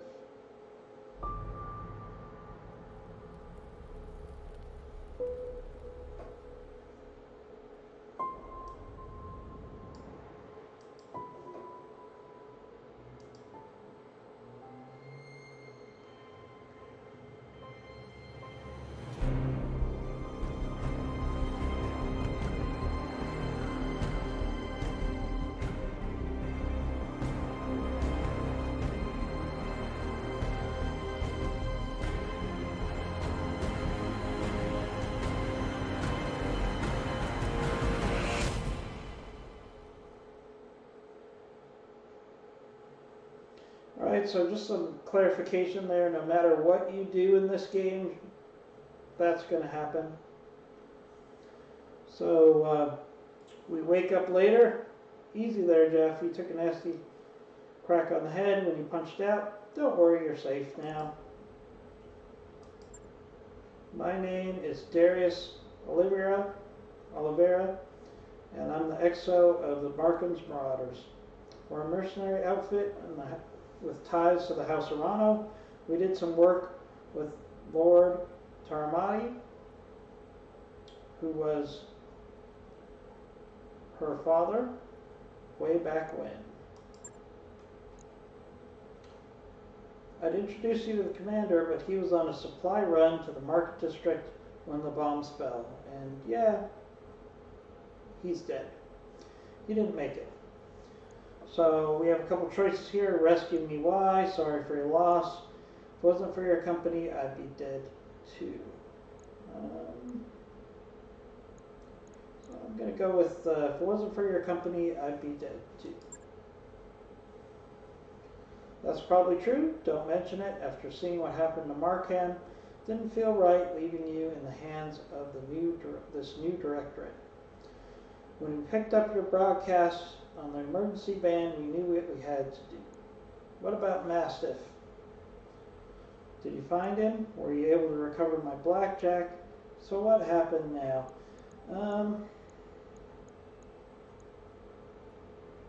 I think we need to ask about our friend before we worry about our mech.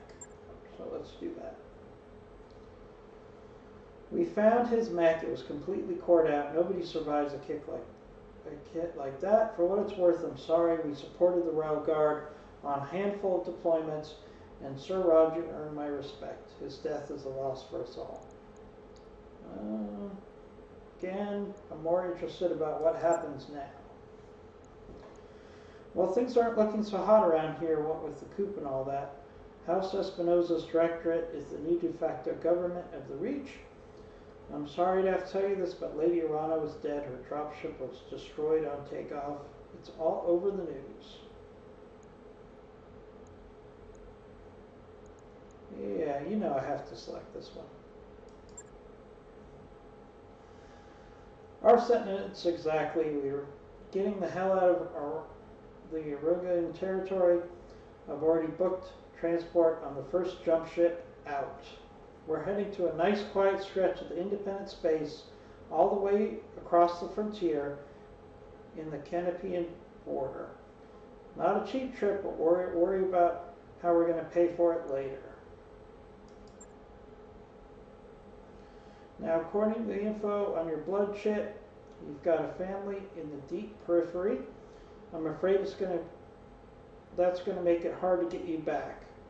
There aren't very many freighter captains who are willing to travel that far from the inner sphere. So the way I see it, you have a couple of options. You could stay with us for the long haul if you wanted. That's option A. When we get where we're going, we can drop you off at the nearest planet. Maybe you can make a place for yourself there. Of course, I'll need you to pitch in for your share of the fuel, plus food, lodging, and repairs on your mech. That's fair, after all. Alternately, you could find a place for yourself in the Marauders, if you wanted to.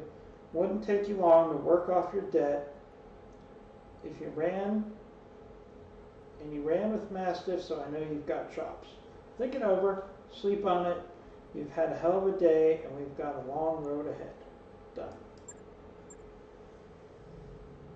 All right, 3 years later. So apparently we've been working for the mercenaries for the last 3 years.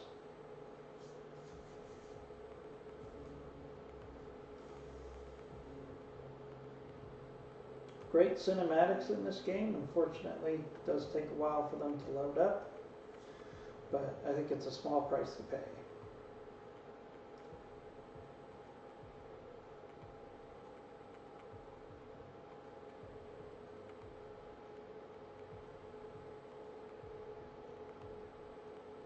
Alright, so we're going right into another mission here, which is great.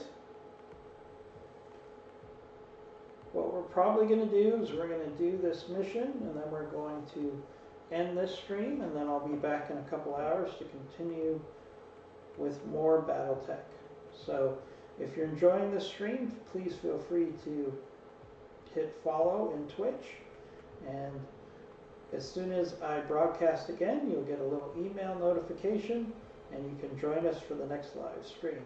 But what we're going to do here is we're going to go ahead and at least complete this mission, and then we'll figure out what we're going to do next. Command interface initiated. Alright, so we've landed on this.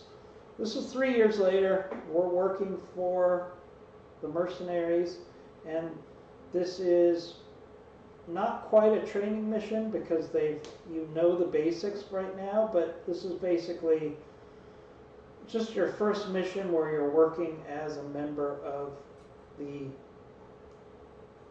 mercenaries. It also lets you learn some of the mechs that are available to you at this portion of the game. So, Independent Prospectors League, thanks you for your assistance. Reminders, not soldiers, we can't fight these bastards on our own. That's what you're paying us for. Don't worry, we'll get their platforms back. This isn't just about reclaiming what's ours. Majesty medals killed hundreds of us when we tried to jump our claim. We want you to make them bleed for what they've done. Alright, Commander, the OPFOR is holding 2 of the mining platforms. The first, designated Alpha, is where they're keeping their turret generator. Move in fast and take it out. Those turrets hit hard, so you want to neutralize them ASAP. Platform Bravo is the site of the OPFOR's corporate security tower. Engage and destroy it. If they bring out a mech to protect it, take that out too, then circle back and we'll collect our pay. That's right, I'm ready, waiting to authorize the transfer. Now go on, Commander. Hit these corporate pigs where it hurts. We'll be watching the action from here.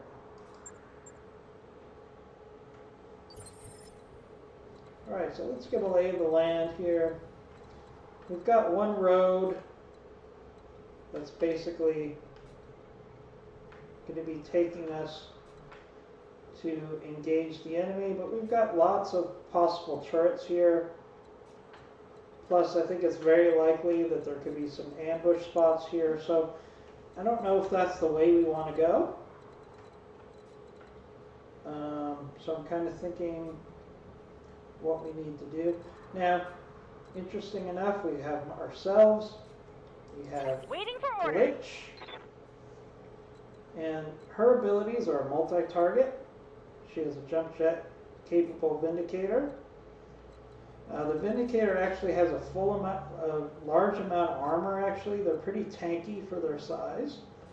So that's probably something I need to keep in mind. The Blackjack again is a long-range hitter. What can I do for you? Glitch has a Vindicator with a fair amount of armor. Orders. Behemoth has a Shadowhawk. Again, that's a pretty tanky mech with a lot of firepower. Ready for orders. We have Decker and a Spider, which is really a scout, but he does have a lot of jump jets. So, let's see what we can do here. I'm kind of thinking we need to go this way, so I'm going to take Decker here. Acknowledge. Sprint him. And just this front. You are trespassing on Majesty metals and manufacturing property and acting in collusion with a domestic terrorist organization. Cease your advance immediately, or you will be fired upon. Alright, so our Spider has used all of its movement points, so we'll just leave him there for now. Waiting on you, Commander. I have a feeling they're going to try to send something up this road, so I'm going to use the Vindicator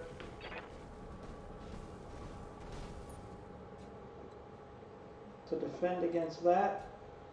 And we have Vigilance, precision strike available. What I'm actually going to do is I'm going to brace here. Stabilizing.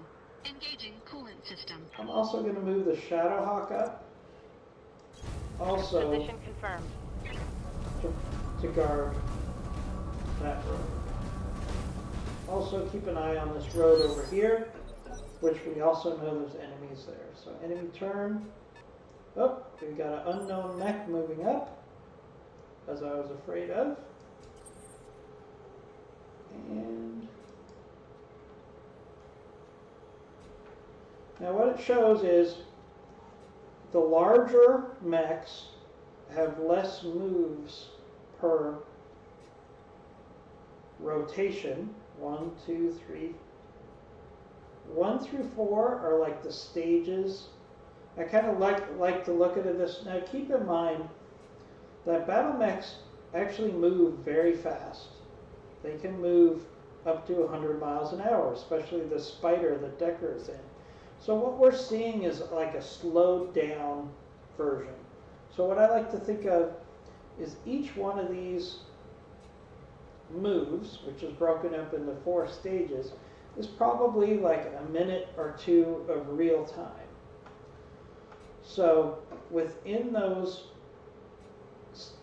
minutes of real time, the faster mechs can move more. That makes sense, right? Because they're faster. And the slower mechs move less in that period of time. So that's why you're going to see the lighter mechs get more moves, but they have a lot less firepower, obviously. So what I want to do is get the spider moving down here, scouting around, seeing if he can find a way to take out those generators. So he's in cover, he's evasive, and then what we're going to do here is we're going to simply brace.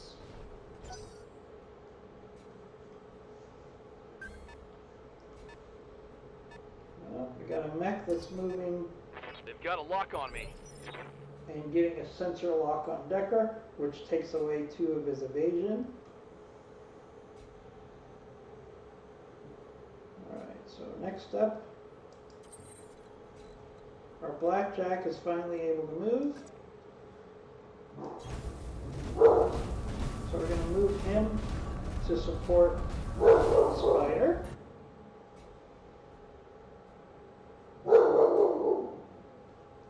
And we're going to have him brace.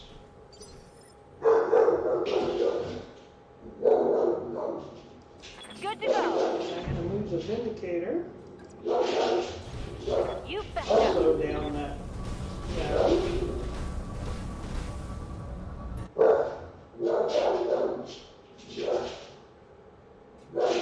Next up we have the Shadowhawk here. So one thing I noticed is we've got some turrets here, right? So if we're going to move around here, I can have the Shadowhawk actually focus on... I have to brace glitch. That's the first thing I have to do. So next up is Behemoth. Now as I said, I want her to protect our rear, but there's no reason we can't move her Moving to get some support from those turrets, right? So let's do that. So Behemoth is going to focus on protecting our flank over here, and hopefully we can move everybody else. Brace Behemoth. We're going to move everybody else around to maybe take out those generators.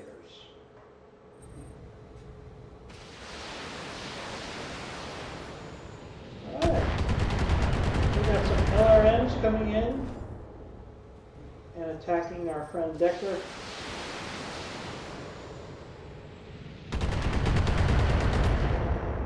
Luckily he had some evasion, he was also in cover, so he didn't take too much damage there. What's up, He boss? could live with that. So what we need to do is we need to get him some evasion, right? So let's get him some evasion by Moving moving. to position. He does lose cover, but right now I think evasion and closing on the enemy is a little more important. So we're going to take our chance there. And we're also going to have him brace, which reduces damage. Alright, so it looks like both of the mechs are moving in response. Alright, so we got a spider. So spider versus spider here. And we're getting some shots in at Decker. He used some evasion. He took a little bit of damage. Nothing too serious there. But Decker definitely needs some help. So let's move. We don't want to move the blackjack.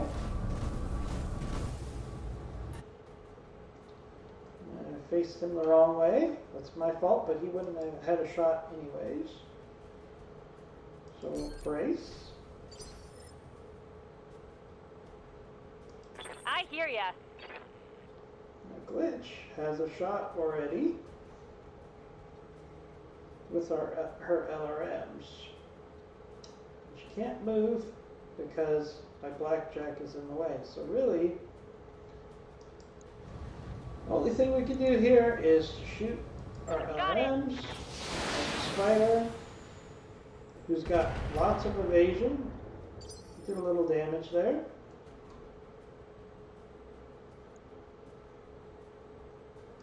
Receiving you. Alright, now we got our Shadow Hawk, so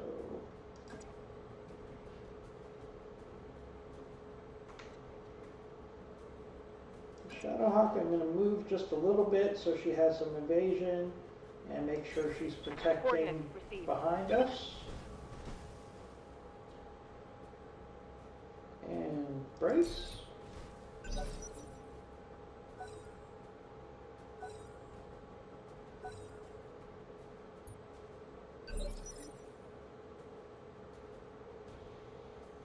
Alright, and Decker. Good to go.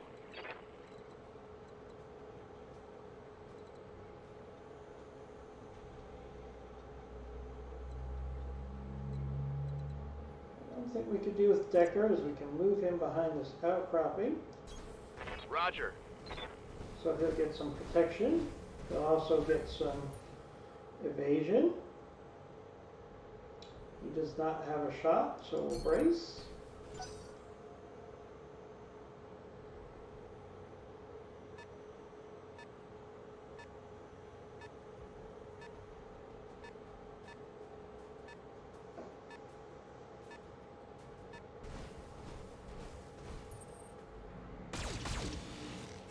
So the spider had to move up to get eyes on Decker, but the evasion made his shot ineffective. So let's get this blackjack out of the way so everybody else can join the party.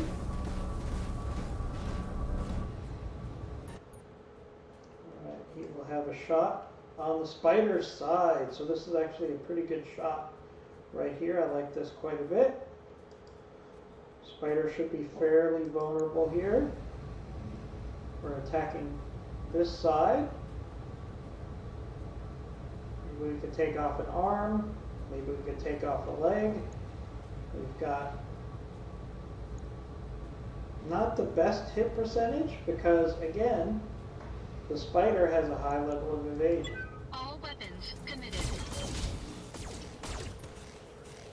Alright, we got some structure exposed there. Not bad considering he had a high level of evasion. So, Waiting on you, Commander. Glitch.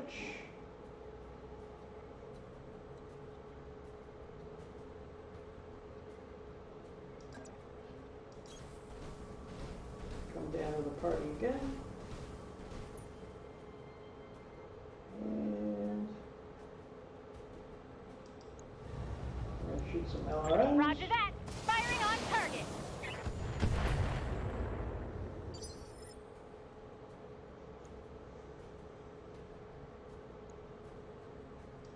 Waiting for orders. We have a behemoth here. So if I move her like this, she can still provide defense. Try to keep our unit together here. And brace.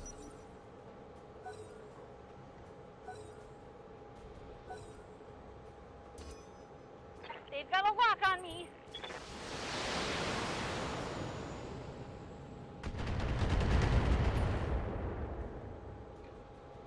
Alright, so Blackjack took some laser fire. That's some missiles, excuse me. But he had high evasion, he's in cover. He could definitely take that damage without too much trouble.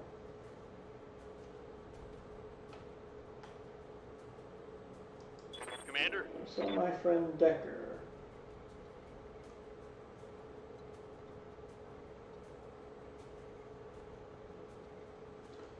Alright, so we're going to do something interesting here, which I enjoy.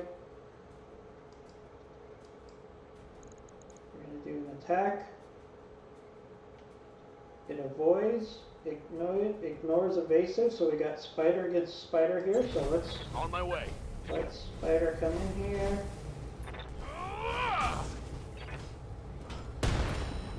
And jump jets are destroyed. Scored We a lost critical hit. evasion, which is the main reason I did that.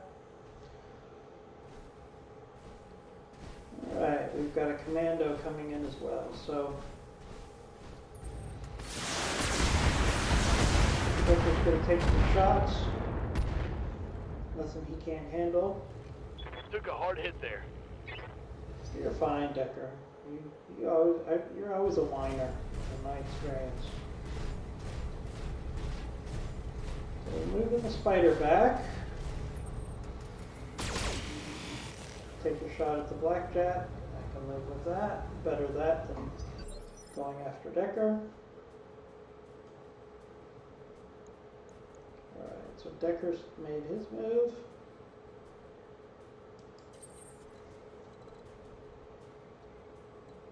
So what I'd like to do is move in the Blackjack Enemy for detected. a nice little side shot at this commando.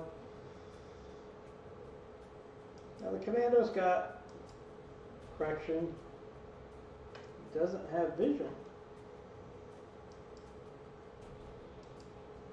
Doesn't have vision on that commando, so we're gonna have to brace.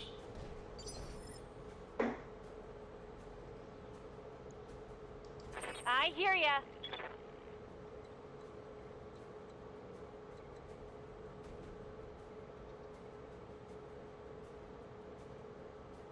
Alright, this is a good opportunity for us to try to use some Don't need to tell me multi-target. twice.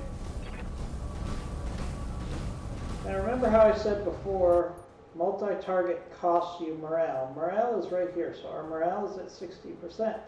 So if I use multi-target here, our morale will go down and it has to build up again. But I think it's a good option right here. We're going to target the spider and the commando. Going to do the EPC medium laser on target 1, on target alpha, and target beta, the commando.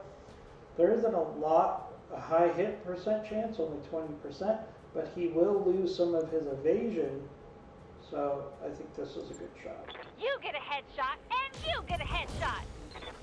Alright, so we got a left leg destroyed, so that spider will be falling down. And we've done, Stand still when I'm attacking you. we've taken away evasion from that commando. Ready for orders. Next up, we've got Behemoth. We can get Behemoth into this battle. I haven't seen anybody coming from behind us, so I think we can get Behemoth some shots on target.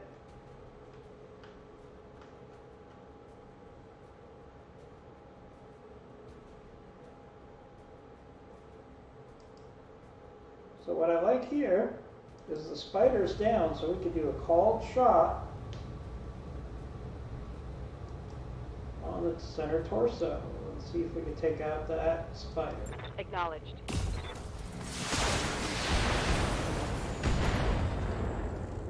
We did some damage, but we didn't That take did out something good. that center torso. But he's not doing so good right now. Warning. Enemy sensor lock detected. So our Shadowhawk, which is arguably the most powerful mech on the field for Minimal us, damage on that hit. got a sensor lock, so he's going to take some hits. Not ideal, but I can live with that. Light damage. Holding firm.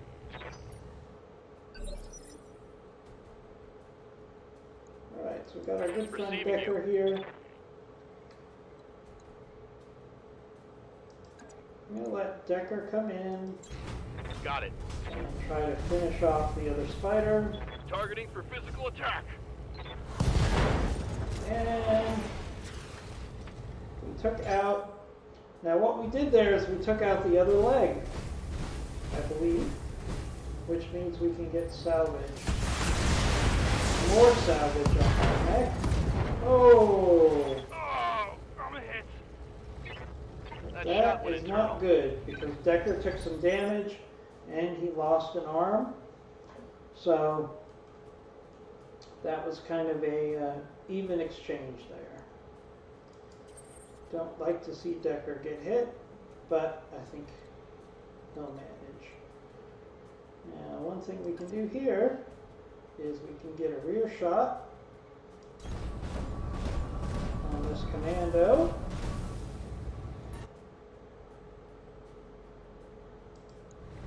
And that looks really good right there. Let's see. We've got a rear shot.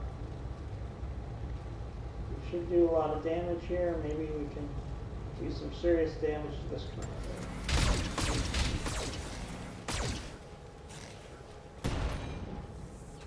Alright, we took out the Enemy mech. Critical damage SRM6s, not detected. bad. Comes an enemy strike. Oh, no. The spider got up. So we did not take out its other leg. However, it's in a world of hurt right now. Let's see what it does. Warning. Enemy sensor lock detected. Basically, it just stood up and walked. So I'll take that. Waiting for orders.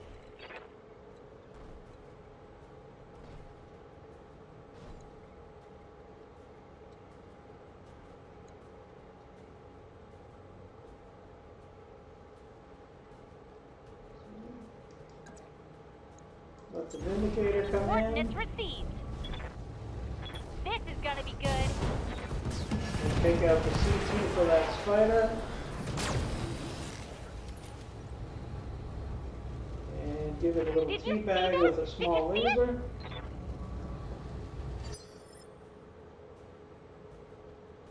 Alright, so we got one more Commander. enemy on the field here. Location. Move our confirmed. Shadowhawk down.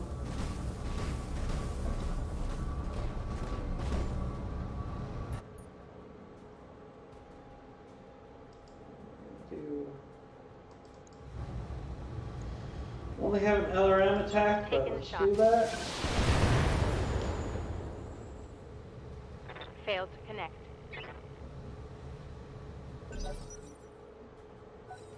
Alright, we got our enemy turn here.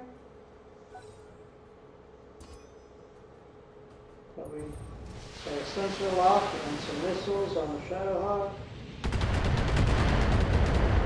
Not the best situation, but I'd rather that happen.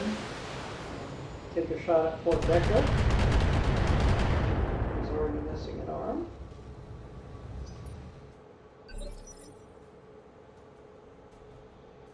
Alright, so we got Decker here. Our friend Yes, Commander. Decker. He's not doing so good right now.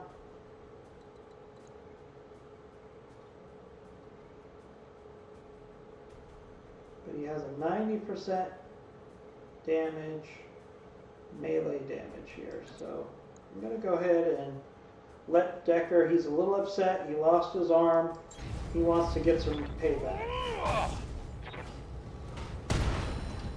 So he took out the SRM-4. I think I hit something good. More importantly, he did take out a lot of evasion. So the commando's not looking so good. He's probably going to shoot. Careful! They're looping around back! Indicator in the back. That hurt. But I think we're going to be alright there.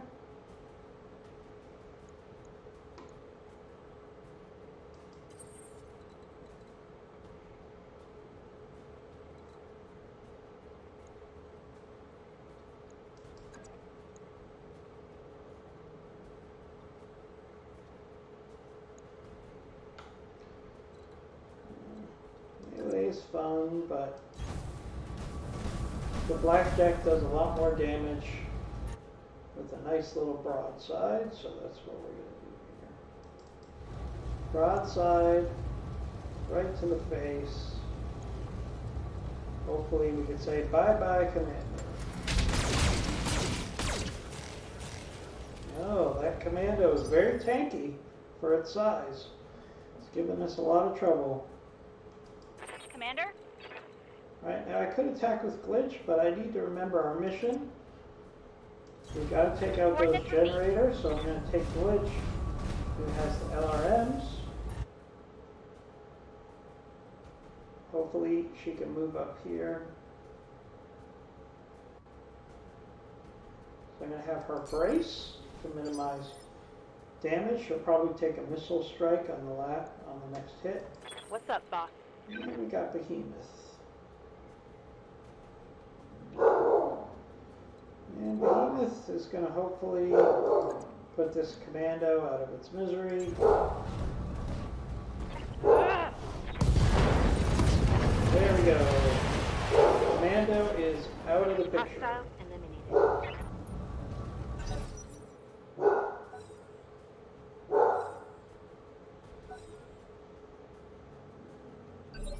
Alright, so we're on to a new round. The Vindicator did not take a strike. So, Ready for orders. I would like to move Decker back, but I would also like him to move up and see if he can get eyes on the enemy for us here. Because we need to take out that turret. We're not there yet, but we're close. So he's got a lot of evasion, which is also good, and we're going to brace him.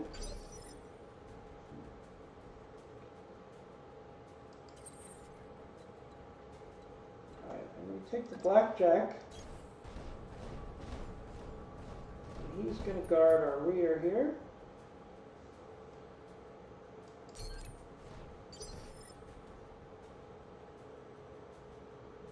And Good to go. glitch. I would like to keep moving towards our target because she's got our LRMs, which would be very helpful for taking out that generator. And we'll brace.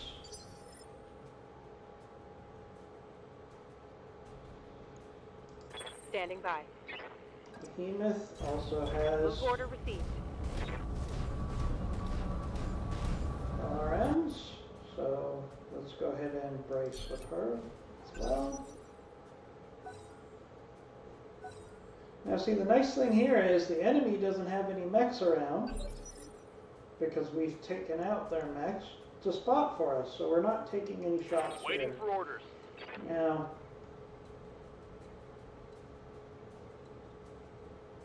Decker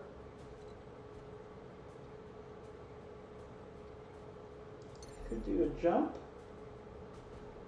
so we could get vision, hopefully on our target.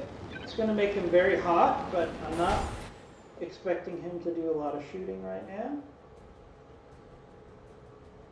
Although he does have a shot, so actually I can use him to start working on this generator. He's not going to do a lot of damage, but I will take it.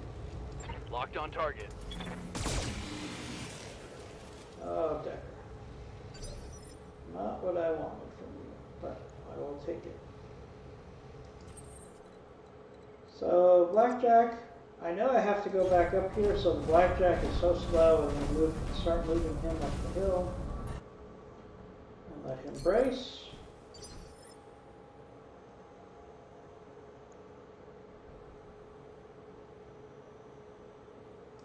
Waiting for orders. Now Glitch, because he now has Decker spotting for her, she can now shoot her LRMs. So what we can do here, I believe,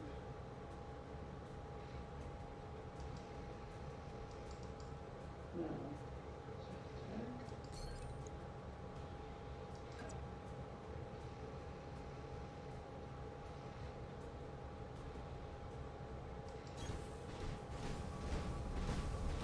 Which is going to move up.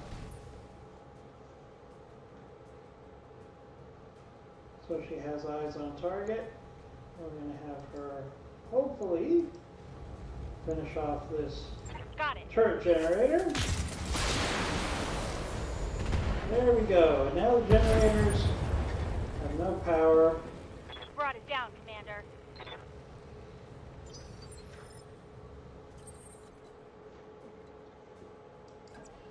Alright, so we can keep another Vindicator. Right, Commander.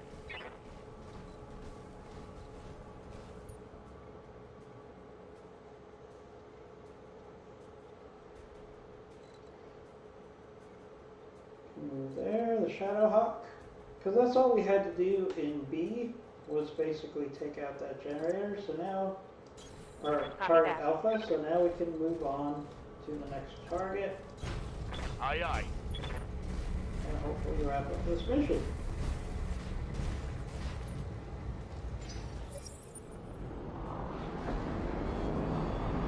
Uh-oh, reinforcements.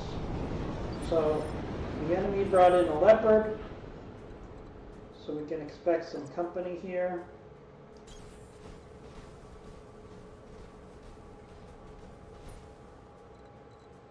So we need to really get into position where we're fighting as a team. So I'm going to sprint everyone up. On the move. I'm going to take our spider. Let's see if our spider can get vision on what came in that dropship. So let's see. Alright, we got enemy contact.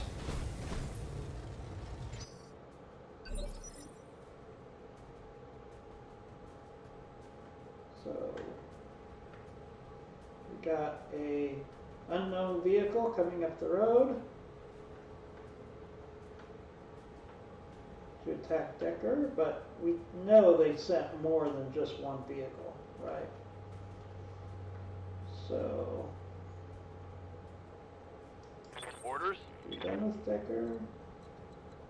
So we're gonna brace. Holding here. Oh, we got a mech coming up as well.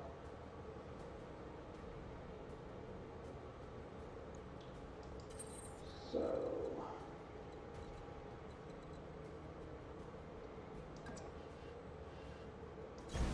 move up myself to give Decker some cover. And we do not have the ability to attack yet, so we'll just brace. I'm alright with that. Alright with that indeed.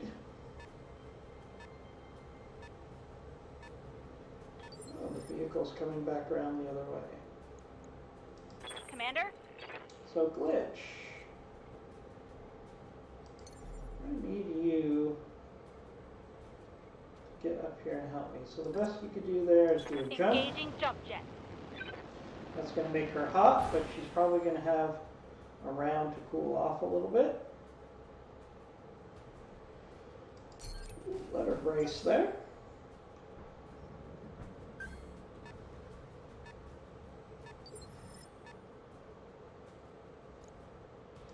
Yes, Commander. And we've got Behemoth, so let's put Behemoth in a position where she can protect the flank again. And we'll let her brace.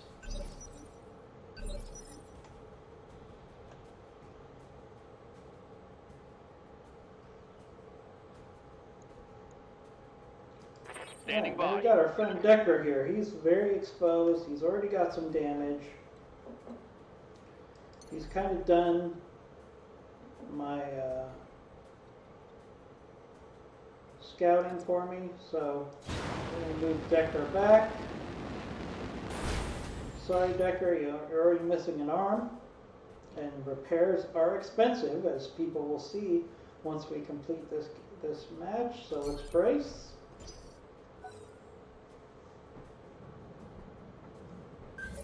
Now I have seen Decker die in this first round, so if I could get Decker not dying, it would be a positive. I've seen a lot of experienced gamers lose Decker on the first round here, so hopefully we can avoid that.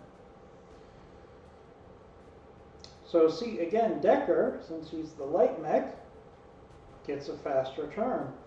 So if I was going to have Decker fight in this scenario, I would probably reserve him, which means he gets to wait until the next turn.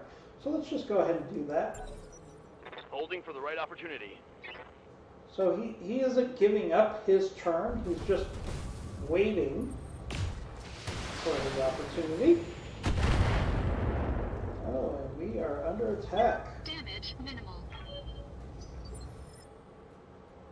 We knew that mech was coming out there, so what are we up against? We're up against a Shadowhawk. So this is an interesting turn of events here.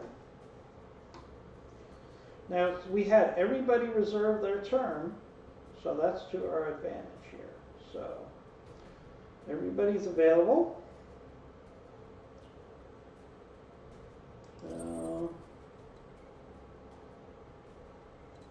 Let's see what our hit chances are from here. Not so good. Plus, since we're stationary, we have no evasion. So let's go ahead and move up. We'll get a better shot with our blackjack. So we've got no heat. We're inspired.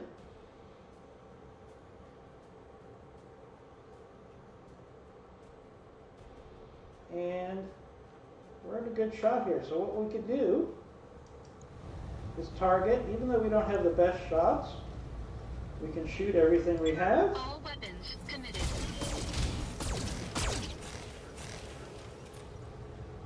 We didn't do a lot of damage there, but we did take off some armor. Plus, equally important, we took off some evasion.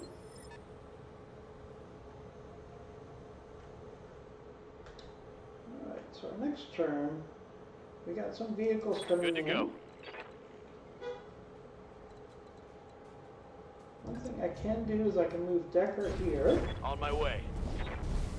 I wouldn't want him to fight against the mech right now, but he can certainly stomp a couple vehicles.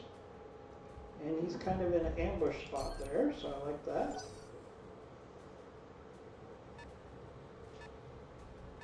So we got vehicles coming up here. Now, even though Decker is damaged, he's still in a 30-ton vehicle. He can still do damage here, so that's why I'm comfortable moving him forward. If there was a mech coming up here, I would probably keep Decker in reserve. Waiting for orders. Now, for Glitch, we have a couple options. She has no heat right now, so what I'm actually going to do is I'm going to jump her up to this crest line.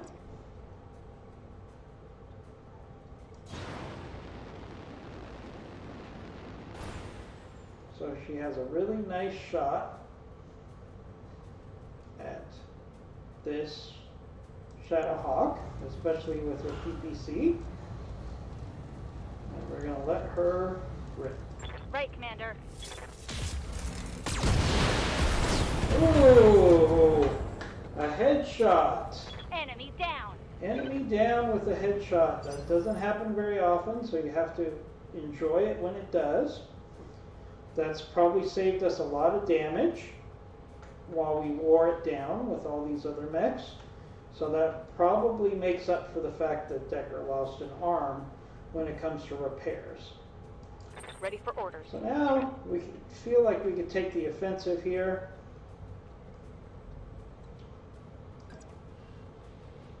So we're going to go ahead and On my way.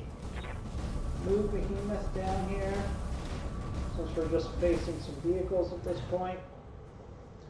I really wish she had multi-target. That would come in really handy right now. But she has no heat, so we're just going to go ahead and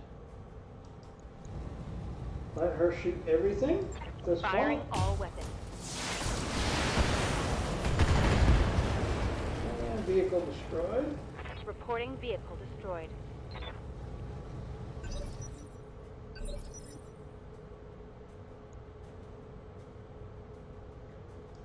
Yes, Commander. Decker.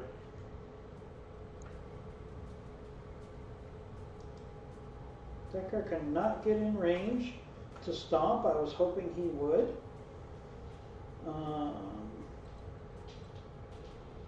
Can you do the death from above? He cannot. So what we're actually going to do here, so I'm just going to let Decker brace. Bracing for impact. Ooh, there's some ACs on that tank down there. Got nailed glitch a little bit, but I think she'll be alright.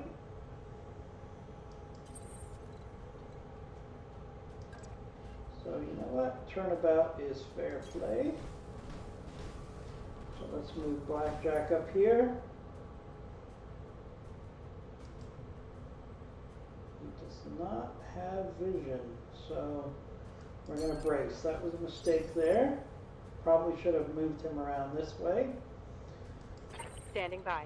But given the situation, I feel pretty comfortable. We're going to I copy. move the Behemoth forward.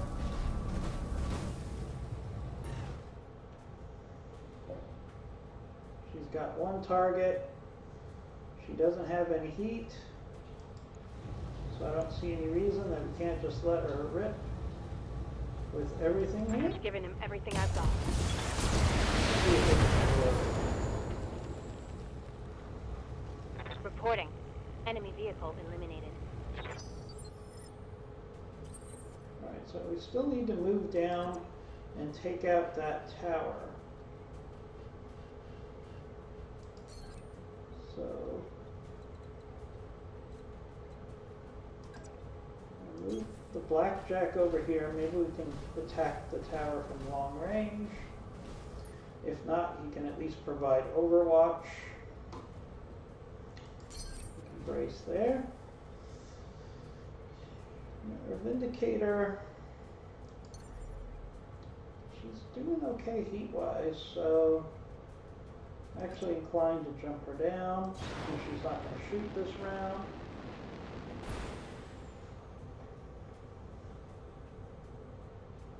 And we'll let her brace. Move the On my Shadowhawk way. on a sprint. So we need to take out that tower. And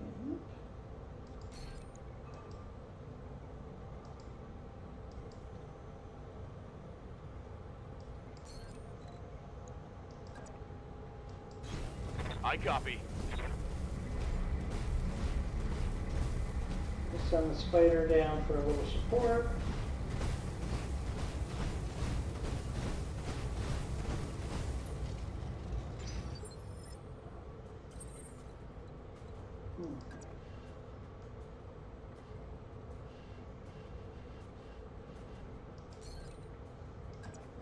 take Blackjack. Since he's just basically a walking artillery piece, we might as well let him do what he does best. Take Engaging out target. that corporate tower, hopefully. Yes. Target building destroyed. Good job. Great job, Commander. Double back to our client's platform. The sooner we can collect our pay and break orbit, the better. Alright, now normally, if we completed our objectives, you think that would be the end of the cutscene. So that makes me a little nervous that there could be a surprise. Good to go. coming here. So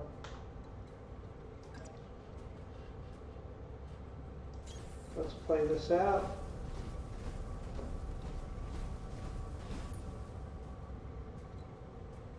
Brace. Affirmative. Decker. Let's spin up. Move order received. Oh, that spider. You know, lesson learned here. I was a little too aggressive with our friend Decker here in a light mech, and I caused him damage. It happens, so.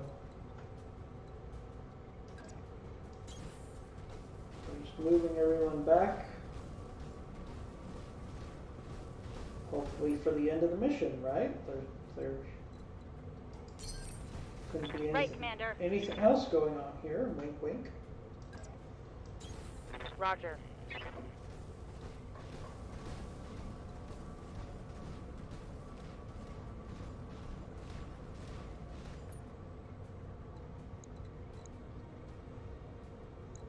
Alright, so I'm just gonna brace Decker. Roger that. Digging in. I'd like to let everybody else kind of take the lead here, since Decker's got damage.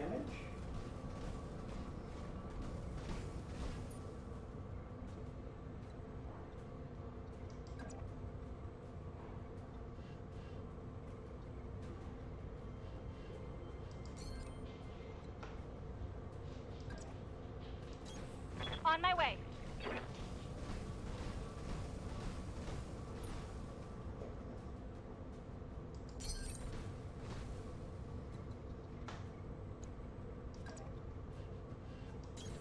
Heading out.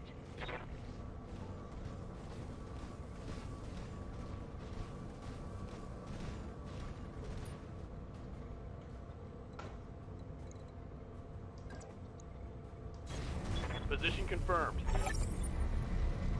Alright, here comes our customer. Brilliant work, Commander. We should have no trouble mopping up the other platforms now that their defenses are down.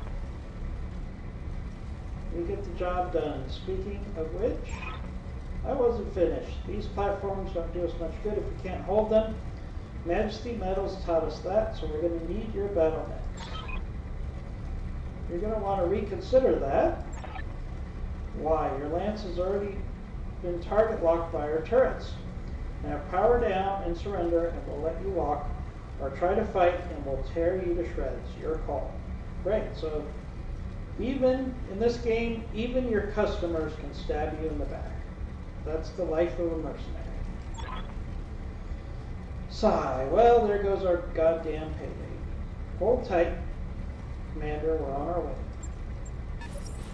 I've got something. Alright, so it's our turn. So, we've got the enemy who wants to attack us, so apparently we've got some unknown vehicles coming in. Now, what do we know from our last fight? Okay, they've got turrets, a lot of turrets here, and that can do a lot of damage to us. But what do we have here? The turret generator. Anybody who watched Star Wars knows that you just take out the generator first, so that's what we're going to do. And it's very nice that they ambushed us, so our mechs are right next to the generator. Maybe not the best plan. Ready for orders. So, first of all, we've got Decker here. You know, he's got a lot of damage, but he still does have some missiles, so let's or some lasers, so let's see if we can take out that generator. Not quite, but it's a start. We got another vehicle trying to take our flank. It's a galleon. Oh, okay. Fortunately, it attacked Decker's good side Armor breach. and not his Internal bad damage. side. So he's got some structural damage there, but I can live with that. So the best thing to do now, as I said, let's take out that generator with our walking artillery piece. Engaging Blackjack. target. Alright. Turrets are offline. Target building destroyed. Now, an important note right here, it could be considered a spoiler, but a lot of people are confused by this, is later on in the game, you'll see situations where you take out the laser turret, the generator, but these turrets will not blow up. If they don't have power, you don't have to attack the turret. So I've seen people in beta gameplay where they'll take out the turret, the turret generator, these turrets will still be here and they think they have to attack the turrets. If it doesn't have power, don't waste your fire on turrets. It'll waste your time and you'll probably get damage from other vehicles. So just a heads up there. Orders. Alright, so we got 3 vehicles coming in and we've got 4 mechs. Doesn't seem like a fair fight. So, and you know what? They did backstab me, so I don't mind if I end up stepping on some of their buildings. So let's do that. They're going to learn not to attack me, right? I just took out half of their buildings.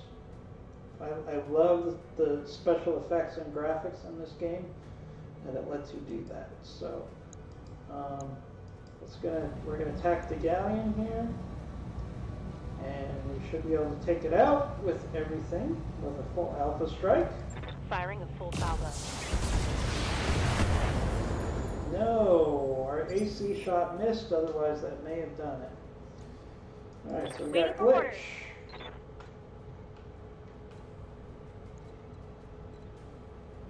Again, I'm feeling pretty aggressive here. Moving to position. We got 4 mechs against 3 vehicles. Not really much of a fair fight. See if we can't take out this Scorpion. Only out Firing on LRMs for target. this shot. But we softened him up a bit. Alright, we got a striker coming in. These strikers, they don't look very dangerous, but they have a heck of a payload. Ooh, Decker. I'm wounded. Oh, Decker took another shot. Not good for Decker. That's 2 injuries for Decker. I cannot let Decker get hit again. Orders.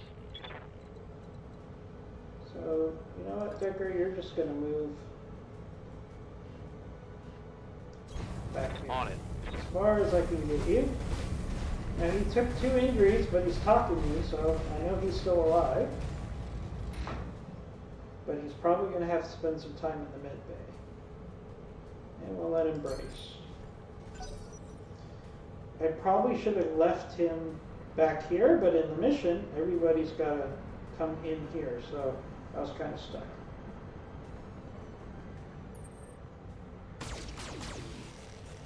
Alright, so we got some laser shots to the back. So, if you're gonna do that, then it's time for me to do my favorite thing, which is a nice little stomp attack. And Engaging physical attack. boom. Pretty much all vehicles, unless you miss, are going to be destroyed by stopping them.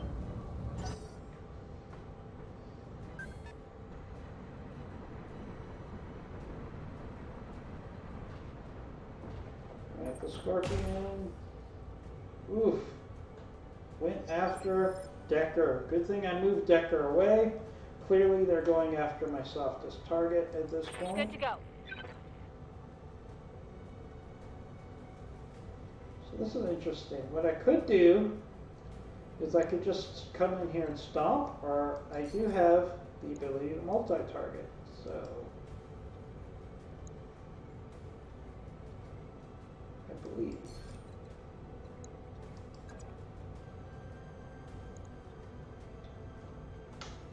Not sure why it's not letting me.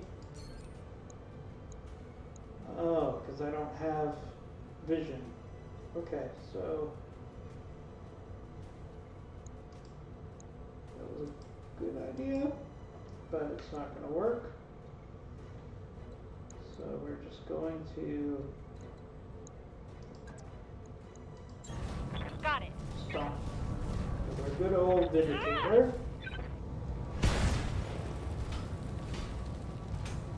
Okay. And just to make sure that we'll hit him with That's the a vehicle small laser. kill. Right, so we got Behemoth left, right? Receiving you.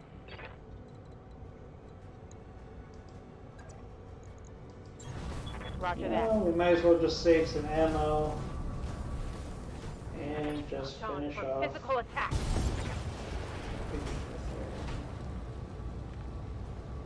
One for the scrap heap. Alright. Stand by for extraction, Commander. Let's get the hell out of here. Oh, and Darius. I know, Mayor, I know. You want another team meeting. Give the man a prize. So apparently there's some internal drama going on with the mercenaries. Let's see what happens next. Mission successful. Alright, we had a successful mission. Decker got a lot more damage than I would have liked there, so I don't think we have to pay for repairs in that mission. I'm not so sure. Let's see. So we got no payout.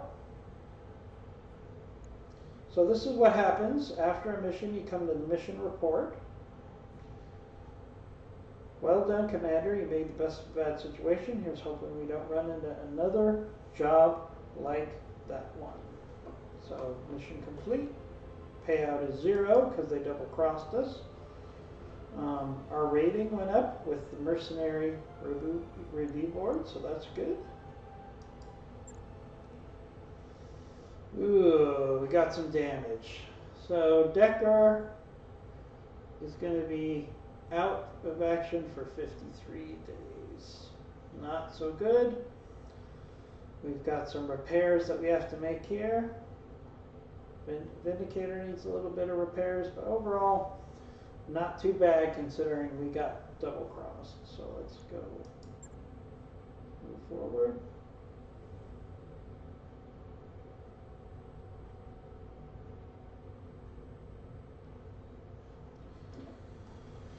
So Decker being out of commission, that hurts. We do have, I believe, a backup mech, mech warrior, so hopefully we can do without the services of Decker for a while. I'm telling you, Decker is cursed. He seems to always find a way to die in playthroughs that I've seen so far. Alright, so we're having a little team meeting. We need to find better clients. I mean it. Fully aware of our financial situation, Mayor, but I can't just conjure up new clients out of thin air. Do me solid and back me up. Alright, so apparently we've been made commander. They didn't tell us that before, but look, you made me the commander so I could break up fights and review financial reports.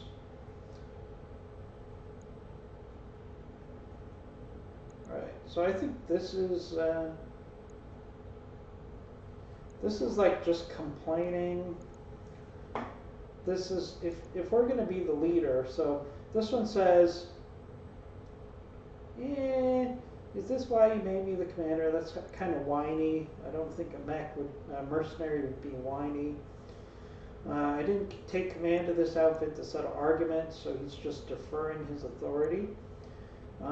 If we're really hard up for cash, we need to stop talking and start doing something about it. This sounds like what a commander would say. Alright, this is our mechanic, as you'll see later. You'll hear no argument from me. When we made you our commander, we all agreed to follow your lead. So I think I got some bonus points there with the crew by just saying, let's stop crying and let's just get it done. So we're going to be a more military operation, less crying and complaining and getting the job done. Alright, Darius, could you walk us through the trouble we're in? Might help if you broke down point by point. Sure thing, Yang. Point 1, Myers right, we're in debt. Every sea bill we make belongs to the banks. Point 2, this frontier is a dead zone for mercenary work. There are clients, but they're terrible. That's just a fact.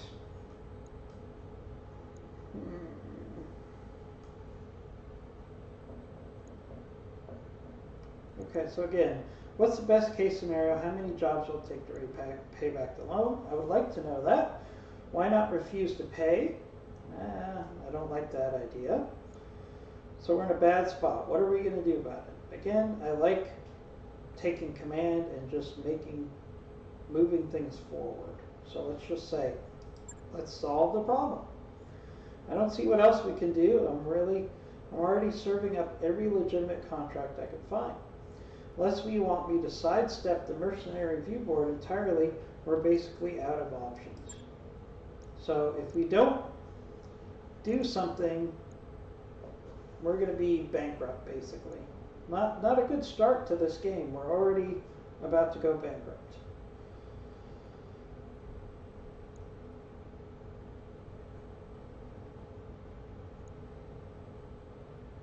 All right. So we could say we're already betraying.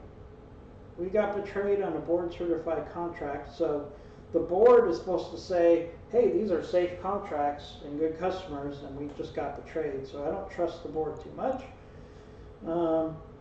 This is kind of wimpy. I don't want to do anything.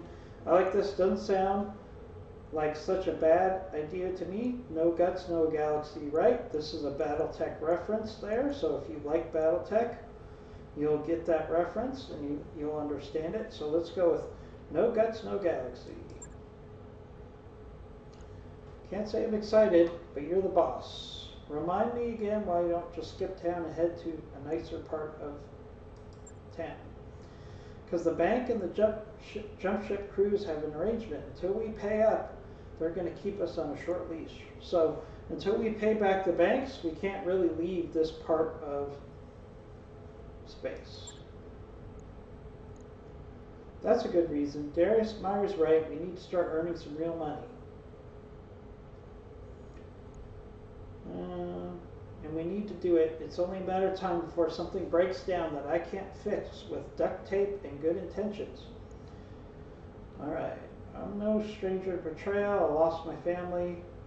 This doesn't change the fact that we need money. Desperate times, people, Darius, you know what we need to do.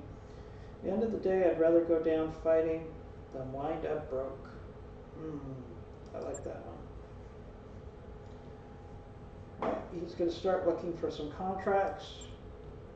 Meantime, we need to find another paying job, and our prospects in the system have dried up. I recommend booking travel to a neighboring system and see what the review board has for us. With any luck, we'll find enough work to keep going until something better rolls in.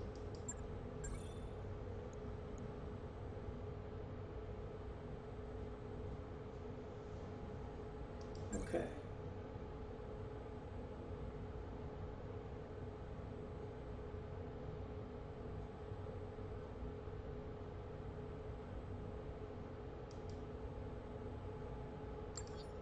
Okay, so now this is our main command screen. This is what we're going to see here. So we can take missions at this planet, We can, Decker's out of action for 53 days. So there's nothing we can do about that. Let's go to the mech bay. We need to do some repairs, I believe. Anything I can do? Alright, so basically what you can do is you can talk to Yang here and he'll give you some information on the med bays. If you've seen some walkthroughs, you've seen the answers to this. If you haven't, then I'm just going to leave it to you to discover for yourself, because this can be a little tedious. So I'll talk to you later. Alright, so what that does is I should be able to go back to the mech bay here, and I can just do my repairs. So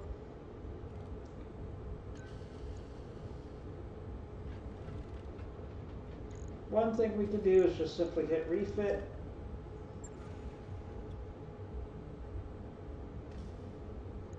And he's had a little bit of damage, so we can just say repair all. Confirm. And he'll be fixed in 1 day. And then let's go to each of the vehicles in turn here. So we got the Vindicator.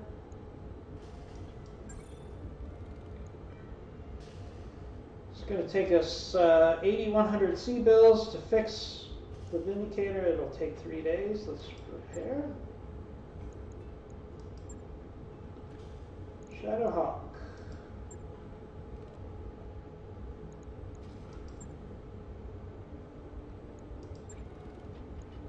Okay, Shadowhawk does not need any repairs. That's great.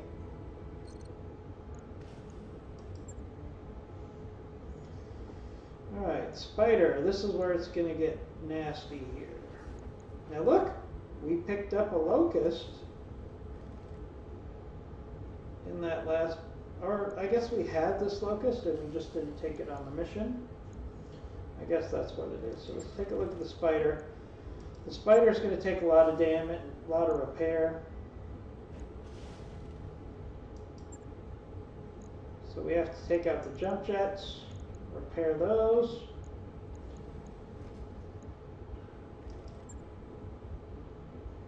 It's going to take us 11 days and 76,500 C-bills. This is where damage can really add up, but we've got to do it. So let's do that. On it. I'll let you know when that's done. Alright. Now, one thing that's important is they can only work on so many, one mech at a time, early on in the game. So our Spider is going to be out for 14 days, so we're probably going to have to just do without him. But we do have a Locust here, so that could be our light scout going forward.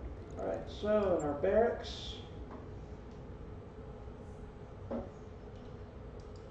we're going to look at our mech warriors here. So one of the things we do is we can upgrade them based on their experience and what we want them to do.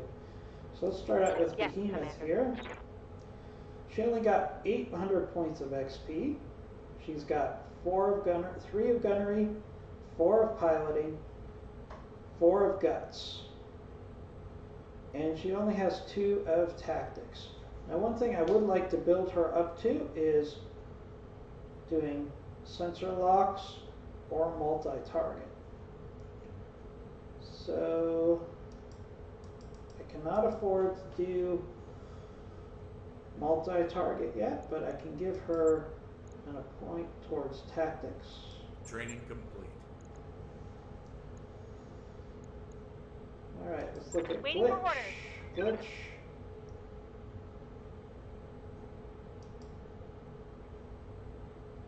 Okay, so what we can do, we don't have enough points to get Glitch another amount of guts, which I would like to do, so I'm going to wait. Medusa, this is our new recruit who's going to have to fill in for Decker because I got Decker hurt. Medusa's not so bad though, and we've got some points. So Medusa is going to end up being our scout. So let's move him down the road of Mech warrior being our training scout. complete. And we can also give him guts, which is good because it's +1 Training health. confirmed, Commander. And let's look at me. Ooh, I got a lot of points. So what do I want to do? Right now he's piloting a blackjack. I don't know how useful multi-target is right now, but I gotta make sure I get his guts up. And his piloting is not that great, so let's do some piloting and some tactics.